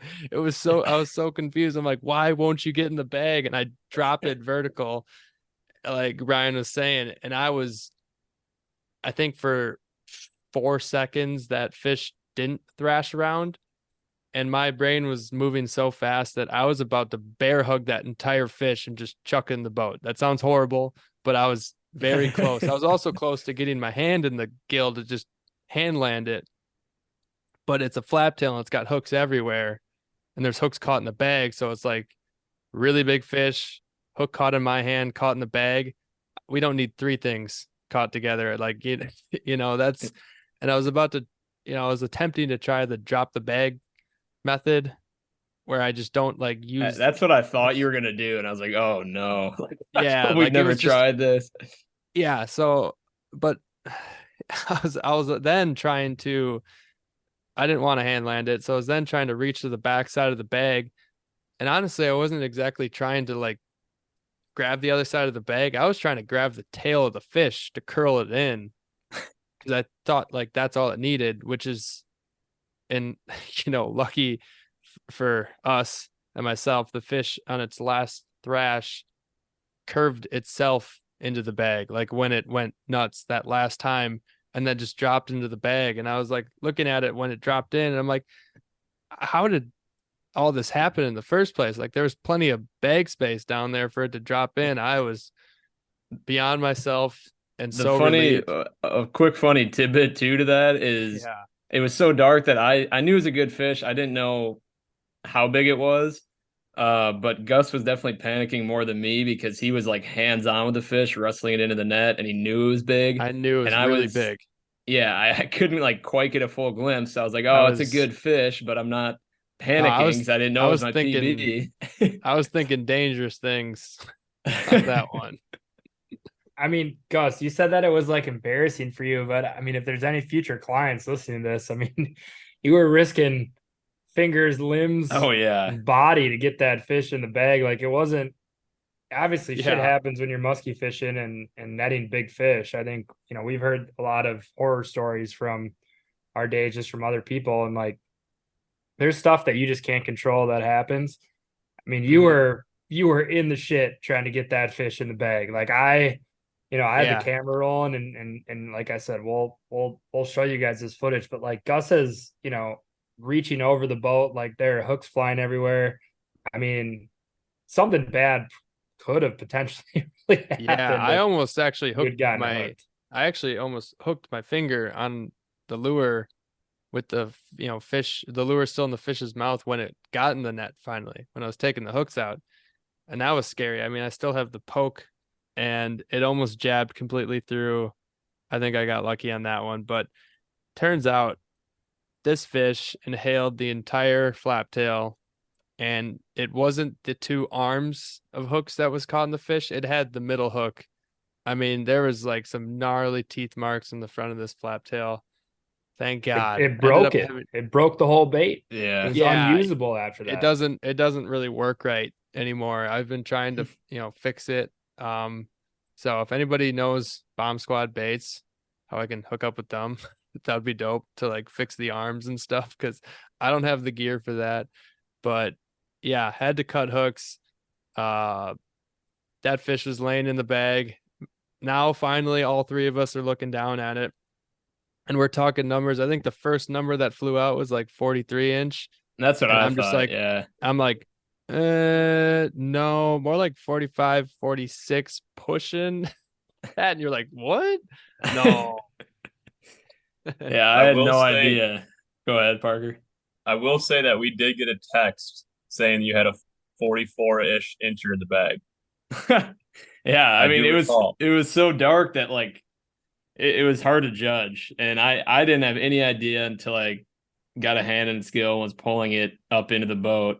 That's when I was like, oh man, this is actually a really long and heavy fish. It grew once you took it out of the bag, and Yeah. we're able to get some really good pictures. I still will say that is one of the better musky pictures background I've ever seen. Just so cool. Yeah, Sun that was perfect. the pictures in the video make it look brighter than it was out. It's like the golf telecast when they're going up 18 and they always say like, what you're seeing on the video is not actually how light it is, how we got our Yeah. lenses on, because that's No, that's a what it good way to felt like. describe it. Like I couldn't see anything at that point, but in the picture it looks fairly bright out. I know. And what was, I think, really cool about the whole process was, after we got the good video and the pictures and you were able to get the fish back in the water quickly, Mitch and Parker weren't too far away. So when we had texted them, we had a good fish. They were able to come over and we had both boats linked up. Fish is just recovering in the water. Pretty cool moment. All five of us sitting there. Like, the one objective we had all weekend was to put, a Northern Wisconsin giant, in the bag, and all five of us got to kind of sit there and check it out. It was sweet. Yeah, I think Parker and I were definitely stoked for not only Brian but all of us, honestly, to get our what our goal was on the weekend. It was a team win. It was a win. I mean, we accomplished it, and it was funny though. Parker and I, we were after my little action with the mid 40s. We were pretty slow, and so we were. We went back on a fish that I had raised earlier as well, but we were just chatting it up, still casting, whatever. And I kind of look off in the distance and I see a cloud, and look at Parker and I'm like, hey, I said there's a musky cloud right over there. And we both look and we're like, dude, that really does look like a musky. And I took a picture of it. I sent it over to Max, and I don't think it was even sending through yet. And we get a text that says, Brian just got a giant or whatever it was. And we're like, no way. Like, we're just looking at this cloud over here saying, yeah, here's a sign. Someone's gonna get one. It's gonna eat. So yeah, pretty cool how the little signs are out there sometimes. I'm not telling you guys that that's a tip or trick to go look for the musky. Only fish on days when there's musky clouds. Yeah, look for musky clouds and bleep that out. If it happens again, then we might be able to call it a pattern. Yeah. Yeah. So yeah, Brian got a nice, beautiful upper 40s giant Northern Wisconsin fish, personal best on the top water. Pretty. What other bait? No other bait was yeah. going to get it done. Had to be on the top. I almost feel kind of guilty posing this question, but like, Oh God. are you the top king now? Like, what's what? I'll let you keep that title, but I don't feel like it's deserved. I don't feel like I have earned it anymore. Yeah. I guess I'll take it for now for the time being. I thought you were going to go down the road. You were setting up to asked me who got that bait originally and who caught the Oh, first fish with it, and we can touch on that. I mean, yeah, who was no, generous enough to let me use it. no, we don't have to go back down that road again. No, I'm glad, every time you're throwing that bait, you seem to find a squirm. You seem to be able to squirm your way to the front of the boat, and it seems to be a good recipe for success for you. Yeah, it's worked a few times. I don't know how I get to the front of the boat. The opportunity just kind of opens up, and Yeah, no clue. I'd be dumb to keep standing in the middle if nobody's up front. So Yeah, facts. No, I'm glad you're up there. I'm glad you're throwing that bait, and I'm glad that one was able to hit the net because yeah, I don't know how much we want to labor on about Saturday night because things really kind of started to take a turn when we talked about that cold Yeah. setting in. yeah, it It got set ugly. in, but glad we were able to get a giant in the net because we'll touch on this in a few minutes here. But Gus, Parker, and Mitch, when they were able to get out on Sunday night after Brian and I had to leave, they had their encounters with some big fish too. So yeah, it was good to see that big one fall into the bag. We'll, like I said, we'll post a clip on Instagram in some capacity and show you guys. I think Gus counted the seconds. It was, what was it, Gus? 26 seconds that fish hung on the bag for. Yes. 26 seconds Mm. when that fish was first hooked on the bag to when it actually folded into the bag. I mean, and That's if a you long guys time. know, like, yeah, I mean, these things are so finicky getting these fish in the net. To have something like that happen for almost a half a minute where the fish is at a vulnerable spot to shake the hooks or get off, it's a miracle that thing had that thing flop the right way. And that's truly the bounces that we talk about in musky fishing as a whole, right? Like sometimes things shake your way and sometimes they don't. And that was finally one where it truly did shake our way because more times than not, I feel like that fish, especially if you see the video, there's multiple times where that fish, if it is unhooked, it's gone. It's not falling in the bag, especially when that net was vertical and no one had the handle. Yeah, I'm very thankful that ended up working out now that I know how big the fish was. But yeah, that was incredibly fun. And then yeah, we kind of got humbled again per usual over the next few hours. We stuck it out to try and fish, the first part of the major. I think we fished maybe an hour of it and then ended up, I mean, I don't think you guys, Mitch or Parker, got any action either, but we fished. I mean, it was super, super cool to be out there fishing because they're like the amount of fog, dew, whatever you want to call it, that was coming off the water was crazy. Like every 5 minutes that went by, it seemed like it would double in thickness. And anytime we turned our headlamp on, like our distance we could see out was getting shorter and shorter. And all of a sudden we were just kind of surrounded by this wall of fog. It felt kind of like creepy to where, you'd expect to get crushed by a fish any second, but wasn't happening. We eventually got scared off the water by beavers instead. So I thought we were like going to be at the opening scene of like one of a horror movie or something. yeah, here come the Oh, beavers. horror. Yeah, I was about to say Scooby Doo, but horror film works too. Yeah. But yeah, let me tell you what, I am happy that we were sticking together. Like if I was out solo on a night like that, that would be really creepy. I don't think I would have been Oh able yeah. to stay out there. Some weird noises coming from the shoreline and Yeah, all the cabin beavers. lights shut off and just gets really dark. And Oh, yeah, we heard that chaotic splashing of water along the shore at one point, and we didn't know if that was a huge muskie eating or a deer that jumped in or what it was. But yeah, you just start hearing things because nobody's really talking at that point. You got your eyes closed during a cast, so So let's move her along to Sunday. We went back Saturday night, had a few more beers, threw in a few Quick Trip Zaz. Shout out Quick Trip, the goat. shut out Quick Trip. The goat. And woke up Sunday morning. We were feeling awful, tired, sore, unenthused. We headed out on some action water, and boy, was there some action. yeah, I Brian don't know what had- it amounted. Yeah, Brian had rolled the hot hand. hand. I mean, Yeah, just crazy. He kept going. I don't know. What did you go, Brian? 2 for 4 on strikes and had I don't every know. I single moved, follow. yeah, Pretty 6 or whatever it was, 7. I don't know. And then Mitch's boat had a total of 14 Yeah. some follows and a fish to go in the bag. So it's, a 3 fish morning between the two boats and a total of probably 20, 21 plus contacted fish in a couple hours.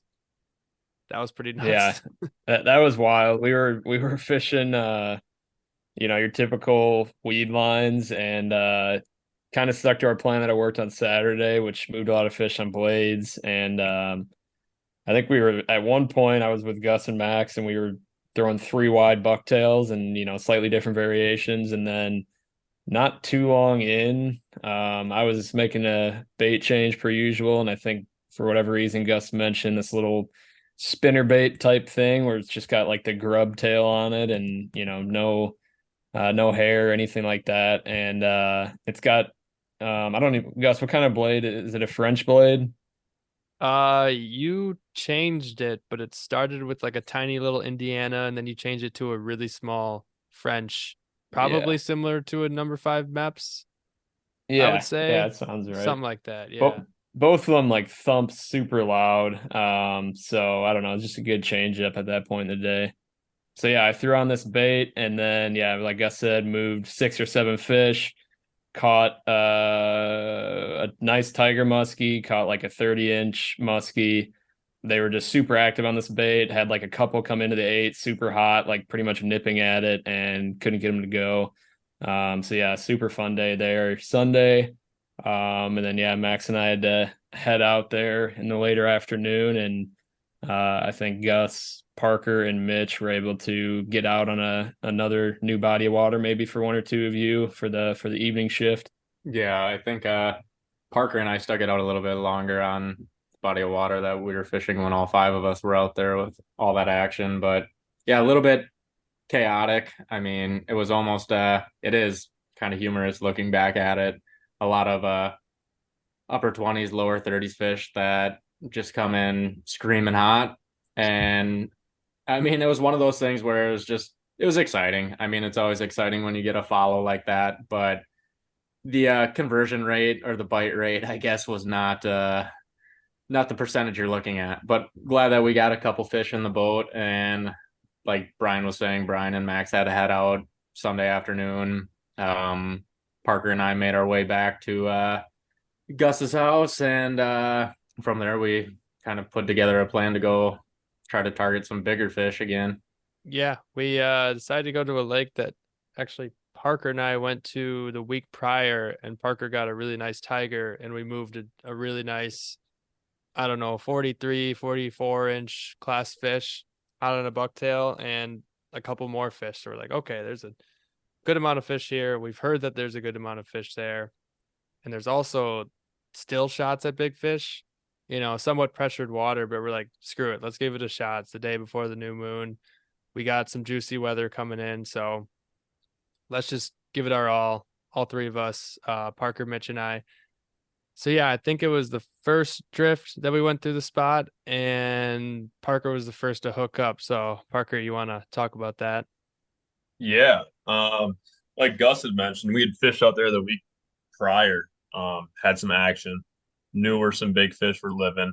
I think our game plan kind of coming in was sticking out to that area, just a confidence area. And I think I was burning a stagger and we were, what was it, like 9-ish, 10 feet of water, just kind of a weedy style bay, nothing crazy structure wise, just kind of your standard, July bite. And I don't even remember if I was looking at my bait or not, but I felt a tick and I looked back towards my bait and about 10, 15 feet from the boat, I just see a giant head on the end of my bucktail. And when I say on the end of my bucktail, I mean like skin hooked on the lip. And it does its, the classic big fish head shakes, and I think Mitch was pretty quick to the net. This fish made like 1 or 2 runs, and I remember just saying like big fish, big fish, big fish. Made a run or two and kind of turned back towards the boat. And I remember seeing one more head shake and my bait pop free. And Mitch and I looked at each other right away and you're like, dang, like that was, that's one you want, not one you want to talk about, but one you want. And we're thinking, humble mid 40s, we don't want to boast it too much, but a solid fish. So I think that kind of got our energy going right away. Hot start out to the evening. And it wasn't shortly after we had, fish flying everywhere, the same 100-yard stretch, just, fish after fish coming to the boat. I ended up having one more foul. You get when you fish three people out of a boat, obviously two of you are kind of on that front deck, and it just so happened to be that cast where Mitch and I were both burning blades in, and we both figure eighted. He went right and I went left, and I kind of just gave up on my figure eight and did like a quick turn to kind of let him cleanly do his. And as soon as I make that quick 180-degree turn, I have a mid 30s come up and snap at my bucktail and miss the bait. And then shortly after that, again, just a mega window and reeling in the bucktail, same sort of thing. And we had raised this fish prior in the night. Gus had it up on a tube, and we think it was another solid fish. Not a great look at it, but nipped the back of the bucktail. Never got to see that one. So again, who knows how big it was, but just a solid fish. And that was, just your classic evening bite. And then that kind of transitioned into that sunset era. And that's when Mitch got his chance. And I'll let Mitch kind of explain what happened there. Yeah, so I kind of got to take the back seat on things for a little bit there, which nothing wrong with that. It's always exciting no matter who's having the action. Unfortunately, Parker's case, yeah, when him and I both looked at each other on that first fish, it's one of those that you wish the scenario would have played out a little bit different, but it wasn't anything that Parker did or nothing that you could have done about it. It's a fish that we know is in there now. Definitely gonna go back on it. Yeah, mine went back to bait that had been moving fish for me and multiple other guys all weekend. Go with that 7-9 trigger and just kind of burning it, trying to figure out if they wanted speed or what they wanted. And all I remember is I feel a little, it was almost like a perch bite. Like honestly, just a little tick on the end of the bait and get a good hook set. I mean, I was able to look back on video with Gus and hook set was fine, but I think almost the same situation as Parker there where just didn't get hooks where you would want it on that fish. Maybe lip, maybe just skin, I don't know, but that fish never got close enough to the boat to see. I know that it was a heavy fish. Definitely wanted to see that one, but that was kind of just our kind of just what was happening that night. Fish weren't cooperating with the way that they're biting. They just weren't crushing it. Yeah. Well, and I kind of want to just really quickly go back to Parker's fish because, out of all five of us, obviously, like we were able to boat some fish.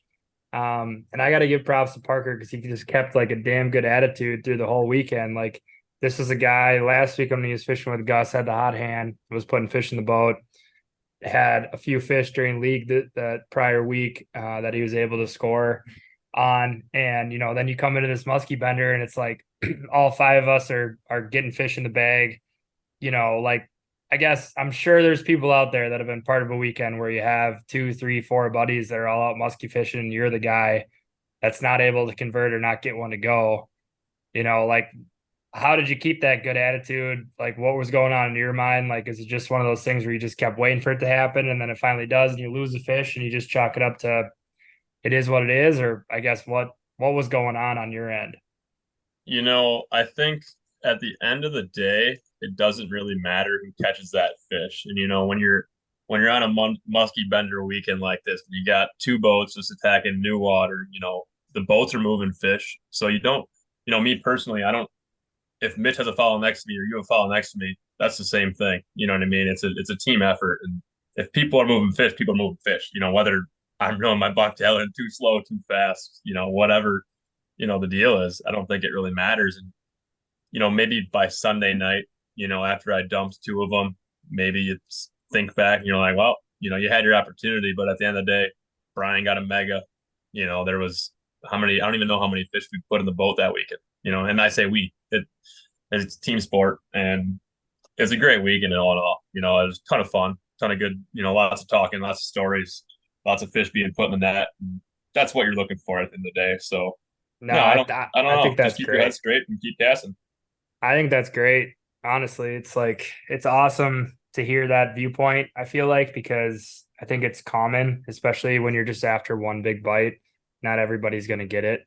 So yeah, I think that's a great perspective to have, especially when you do these long weekends with a lot of people. It's inevitable, right? Like it just is. So yeah, it's cool to hear that, but I know you got to go play some hoops, so I think you got to go, you got to sign off. We can't thank you enough for popping on. Yeah, absolutely. Thanks, guys, for having me on. Again, another great weekend in the books, and I'm sure we'll be tackling another big body of water, new body of water here shortly. Yeah, we're gonna run this back, no doubt, and I think you're gonna be able to get some redemption. Sounds good. Take it easy, guys. All right, Cheers. later. See you, Parker. Yeah. Thanks for coming on. No, I'd like to add on that though, Max. Like, I think Parker brings up a super good point. Like, whether it doesn't matter what you're fishing for, doesn't matter if you're fishing, if you're hunting, if it's sports, honestly. Like, be happy for your buddies. I know that in the past, I've had people that I surrounded myself with that they're just kind of they're the buzzkill. It's all about them. And this crew was awesome this weekend. I mean, I enjoyed every second of it. Where, like Parker said, you're just happy for that guy next to you, whether you're fishing in that boat or you're fishing with, or the other three guys are having success. Like at the end of the day, we share the same passion. So be happy for those guys that are in your group. Dude, I agree. I can't even reiterate it enough. Where it's like whether you're hunting or you're fishing for muskie, especially muskie, like at the end of the day, you're looking for one big fish, one big bite. And like I said, it's not going to happen for everybody.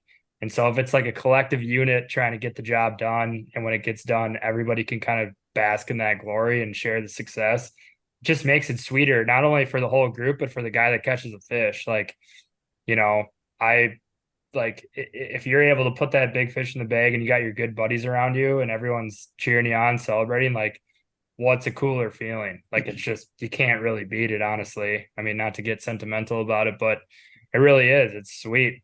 It's a cool part of the sport that I think I'm sure other people can relate to because you watch videos of other people and like on YouTube or whatever.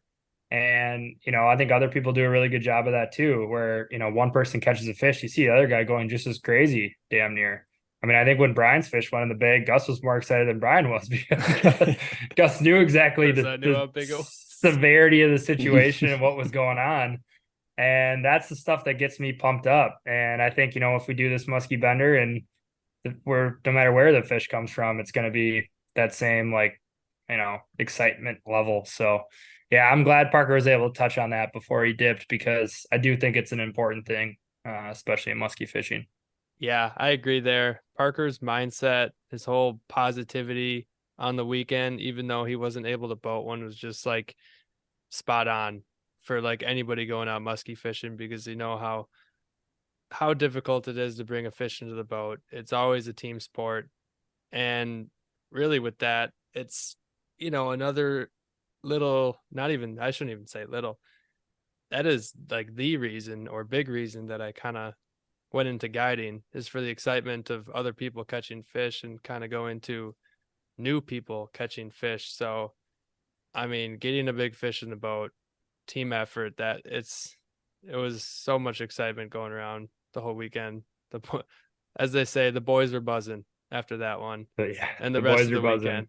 Yeah. Not only that, too, it's like having positivity on the boat from all members. Like we always joke about PVO, positive vibes only, because sometimes we can get negative.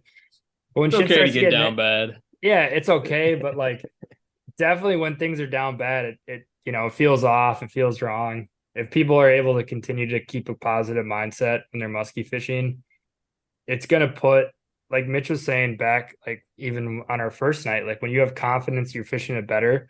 When you have a positive attitude and you're feeling good about what you're doing, even if you're not catching fish, you're gonna fish better ultimately. And the only thing that's gonna happen is you're gonna put more fish in the net. So yeah, I shout out Parker on that weekend because that's a grind hopping between boats, fishing, second, third hole times. Like it's a real thing. So yeah. All right. So yeah, it was overall it was just an awesome weekend. couldn't have asked for a better crew. Definitely going to run this back, whether it's this fall at some point or try to, hit another weekend next summer. But I know, Mitch, you got some stuff on your agenda tonight. We've kept you for a long time, so we can't thank you enough for coming back on or coming on for the first time. We'll have to have you back on throughout the season to kind of check in and see how your stuff is going. Anything else you want to touch on with the potential future guiding or anything else you got going on right now? No, for sure. Thanks for having me. I mean, phenomenal weekend. Definitely one for the memory bank. Look forward to running that back, hopefully this fall or even sooner, who knows. But yeah, I'm gonna see what's in the cards. Maybe don't know about this year, but next year I would like to dabble a little bit into that guiding game. Just everything we talked about tonight, experiencing emotions, raw emotion. I mean, that's something that you can't put a price tag on. That when you see a buddy or you see family member that gets to catch a fish and see that pure excitement, enjoyment that they get to express, that's the best feeling that there is. That's the most rewarding thing that you could ask for. But other than that, no, like always, appreciate it. I appreciate the Manti residents letting me crash up there, and Mama and Papa Manti always providing a nice roof over the head and some solid food. Yeah, always. And hey, real quick, you got some pretty sweet merch out there. I don't know if you have like a line or if you just make them individually for people, but do you want to talk about that at all? Because I know I need to get my hands on one of those sweatshirts, but they're pretty sweet. Yeah, for sure. Besides musky fishing, duck hunting is definitely a huge passion of mine. Kind of came up with just a fun little name for I don't know, for my little crew or whatever, I guess. Whoever wants to come with, I'm always open to go with new people for hunting and that. But yeah, Foul Language Outdoors. You can look me up on Facebook. That's FOWL language. But yeah, we got sweatshirts and hats that I think it's a pretty sweet design, if I must say myself. So Yeah, it's cool. yeah, check that out. Instagram Lundy_outdoors if you want to see some more pictures of fish or whatever goes on. Always appreciate that. But yeah, I got some stuff to complete the rest of the night, so probably go walk the dog and get a few chores done. My wife lets me spend time on the water and spend time with the boys, so got to make sure I spend some time with her. Yeah, I gotta log the minutes. Feel that. All right. Well, we can't thank you enough for coming on. It was great. So looking forward to the next adventure. For sure. Take care, guys. Thanks. All right. Take it care, easy. Mitch. Yeah. Thanks. See ya. Thank you. All right. That kind of wraps up the Musky Bender weekend. We want to thank Parker and Mitch for coming on the podcast. First time on. Had a really good time talking with them, getting their viewpoints on things, listening to their attitudes on times when they're moving fish, not moving fish, all that stuff. And got to thank Mitch as well for bringing up his boat. He was the other reason on why we could do 2 boats and 5 people. So that really helped out on the game of getting more muskies in the bag and, figuring the bite out for the weekend a lot better. So thank you guys so much for coming on, and be sure to check out, Mitch's Foul Language stuff. That's pretty awesome. I got a hat of his and it's a sweet logo. So give them a follow. So to wrap this up, Gus and Brian, I'm thinking we might just do a little bait MVP and maybe a biggest takeaway from the weekend and leave it at that. What would you say? I mean, Brian, I probably know your answer to your bait MVP, but what was it? What was your biggest takeaway from the weekend? Yeah, obviously easy answer. Bait MVP of the weekend, and probably until mid-November, gonna be that flap tail bomb squad. Is it the C4 flap tail, Gus? That mid-size one? Yep, that's correct. Yeah, C4 flap they make. Seems to get it done more times than not at sunset. Caught some in the morning at first light on it too, but yeah, caught the big one this weekend. Like I think Gus and Parker had said earlier in the pod tonight, that feels kind of pointless to fish second and third in line on the boat when the flap's out in the front. So it seems to move fish, and it entices them to strike out in the cast too, which is fun. So yeah, biggest takeaway wise, I love night fishing. Learned that we dabbled in the past, but actually getting out there for, I guess probably 8 hours total in the dark was super fun. You just have a totally different like feeling out there when it's pitch black and you're musky fishing, and it definitely adds a new level of excitement to it. So would definitely be looking forward to more of that in the future. Yeah, I enjoyed night fishing a lot too. I'd say my one takeaway, well, I guess, wait, no. Before that, I got to talk about bait MVP for myself. I mean, I got that fish on a tube, moved a fish on a tube. Tube wasn't really that red hot, but I'm just gonna probably steal Max's bait MVP unless are we doing multiple ones? Max, is that all right? Yeah. I mean, yeah, I can hitch my wagon or I can come up with Yeah. something else. But I mean, I think it's just got to go to just a stagger blade. I mean, blades were red hot. That Mayhem Trigger 7.9 was unbelievably red hot, getting majority of the follows, a few fish, and just allowing us to put some fish in the bag and find some fish was because of that bait. So that's the MVP in my books for sure. And my takeaway from the weekend is that for a musky bender, when you get that many good sticks in the water, you have that good of weather, and you got new moon coming, I mean, you just gotta go hit big fish, low density water. I mean, I've heard stories about the lake that we went to that it can be an absolute nightmare to people. And the fact that we were able to get that much success just tells me that we hit the time really perfectly on moon phase and weather, because even going back to this week now, going back on some pretty much what I'd say action water has been not very actiony. The weather took a little turn, and I think every fish in every county of the state ate Friday, Saturday, Sunday. It felt like. I mean, I know people were able to get fish in the bag still. I just wasn't able to key in on any patterns kind of that we had from the weekend going into this week. But yeah, that was my key takeaway. Go fish those big fish waters when you have really good weather. Don't beat yourself up and go there when it's just crappy out, as in not good weather. So all right, well, my bait MVP, gonna hitch my wagon back to Gus. I think it was kind of the return of the blades this weekend.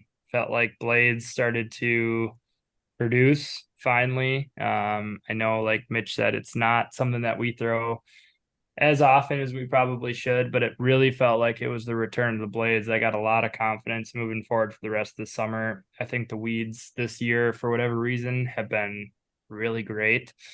And I think that lends itself to some good bucktail fishing. So anything you can switch up. I mean, that 7.9 stagger, it grinds, makes a lot of noise. Highly would recommend getting that in your tackle box if you don't have it, or if you do have it in your tackle box, start to utilize it a little bit more. Felt like that was a big producer for us this weekend as far as just getting fish to show us where they live, or catching fish for that matter. So yeah, that's got to be my MVP as well, Gus. And then as far as a takeaway, I think anytime you can get out and fish with 5 buddies, really just sit back and enjoy it, because it's not often, especially as you get older, that you're able to get, people have life get in the way. Get 5 guys out on the water for a full weekend, be able to just kind of, cowboy it for 2.5 days, not sleep, not worry about anything, not worry about what's going on in your phone, not worry about what's going on with work, anything. It's just a really good disconnect from reality, honestly. So if you're able to do that, just soak it in as much as you can and enjoy it, because yeah, those moments are few and far between, especially as you start to get older. And I try to appreciate them more and more. I think it's hard when you're in the moment because you're so locked in and focused, but it always feels like after I take a few days outside of our trip, it starts to sink in, like especially Monday through Wednesday, you're working, you're like, man, that was pretty cool to be able to do that. So that would be my biggest takeaway. Yeah, I agree on that, especially like we didn't have it this weekend, but we've done a couple of adventures in the last couple of years, but if you can get somewhere to fish, sort of remote bodies of water where there is zero service, like you can't use your phone at all unless it's to take a picture of your fish, that's super nice. Like come the end of the weekend, you just feel so much more refreshed, like a clear mind. You're not staring at your phone at all for, 24, 48 hours. So that always is like a nice bonus too. Like it may seem scary to go into without your phone, but it's super nice. Yeah, that disconnect is real and charges you up. I mean, I definitely feel like I've just been kind of flying on cloud nine all week after that weekend. And lucky enough for me, I'm able to get another weekend in with Gus this upcoming weekend before a little bit of hiatus of musky fishing, potentially up until almost Vermilion in mid-August. So really just trying to soak in those trips when we're able to do them, especially for the weekend warriors like myself and Brian. It's a true treat when we're able to get out there and put some log some long hours on the water. Just doesn't really get much better. So yeah, that's my biggest takeaway. Yeah, now looking forward, past this Musky Bender weekend, a lot of weather was moving in and out. It was really random, and it's Wednesday night as we're recording, and there's still more rain and just miscellaneous up and downs, and then we're gonna get looks like a sustained warm up pretty much. Leading into next week with a little bit of slight rain chances, but we're gonna get heat. Um, doesn't look like a lot of wind actually, so just make sure the body of water you're fishing isn't too hot. I can't imagine it's gonna get too bad up here. It's Wednesday night. I was on the water for just a little bit today. Side note, lost a nice fish. That was a bummer. Fish just continued to hit weird after that Sunday night, it felt like. And the water temps dipped below 70 up here. So they cooled off pretty good. So this sustained heat up could be actually a good thing to kind of pick back up on some, hot and heavy fishing with bucktails and rubber and stuff like that. So look forward to some good classic deep weed edge, deep weed bays fishing, going into this weekend. So I hope everybody can get some tight lines this weekend. For all the listeners, first, thank you so much for listening. I really hope you enjoyed the story on our musky bender. And if you have some cool fish pics, just be sure to send them in. You can send them into my social medias, or you can send it into the Muskies on Tap Instagram account. So I'll just quick plug those in. You can find me on Instagram at Suggs Fishing. You can find this podcast Instagram account at Muskies on Tap. You can also find me on Facebook. You can just add me as a friend, or my guide service page, which is Suggs Fishing Guide Service. Or if you want to reach out by text or call, voicemail, or whatever, you can reach me at 920-264-3816. And real quick, the Muskies on Tap Instagram page has been a lot of fun to dive into. So feel free to hit us up for whatever. Really was chatting with some listeners over the weekend, which was a good time. So we're active on that. Just feel free to reach out for whatever, and we'll be sure to get back to you. So for the Muskies on Tap page followers, we are going to apologize that we did not get to Q&A this week because this podcast went pretty long and needs to be edited in time for the listeners to get out. So don't think we forgot about you. We got them written down. We took screenshots. We'll get after it on the next one. So stay tuned. Brian, take us away. All right, everybody, that's a wrap on our Musky Bender. We had a tremendous time this weekend. I urge all of you to try and get the band back together to get out for your own sort of Musky Bender in the coming weeks. It is a great time of the year to do it. Make sure to keep fishing exclusively choked out bull rush, choked out milfoil, whatever you can find where it doesn't look like anything can swim in there. That's where they're at. Stick to that plan. You'll be happy. Cheers.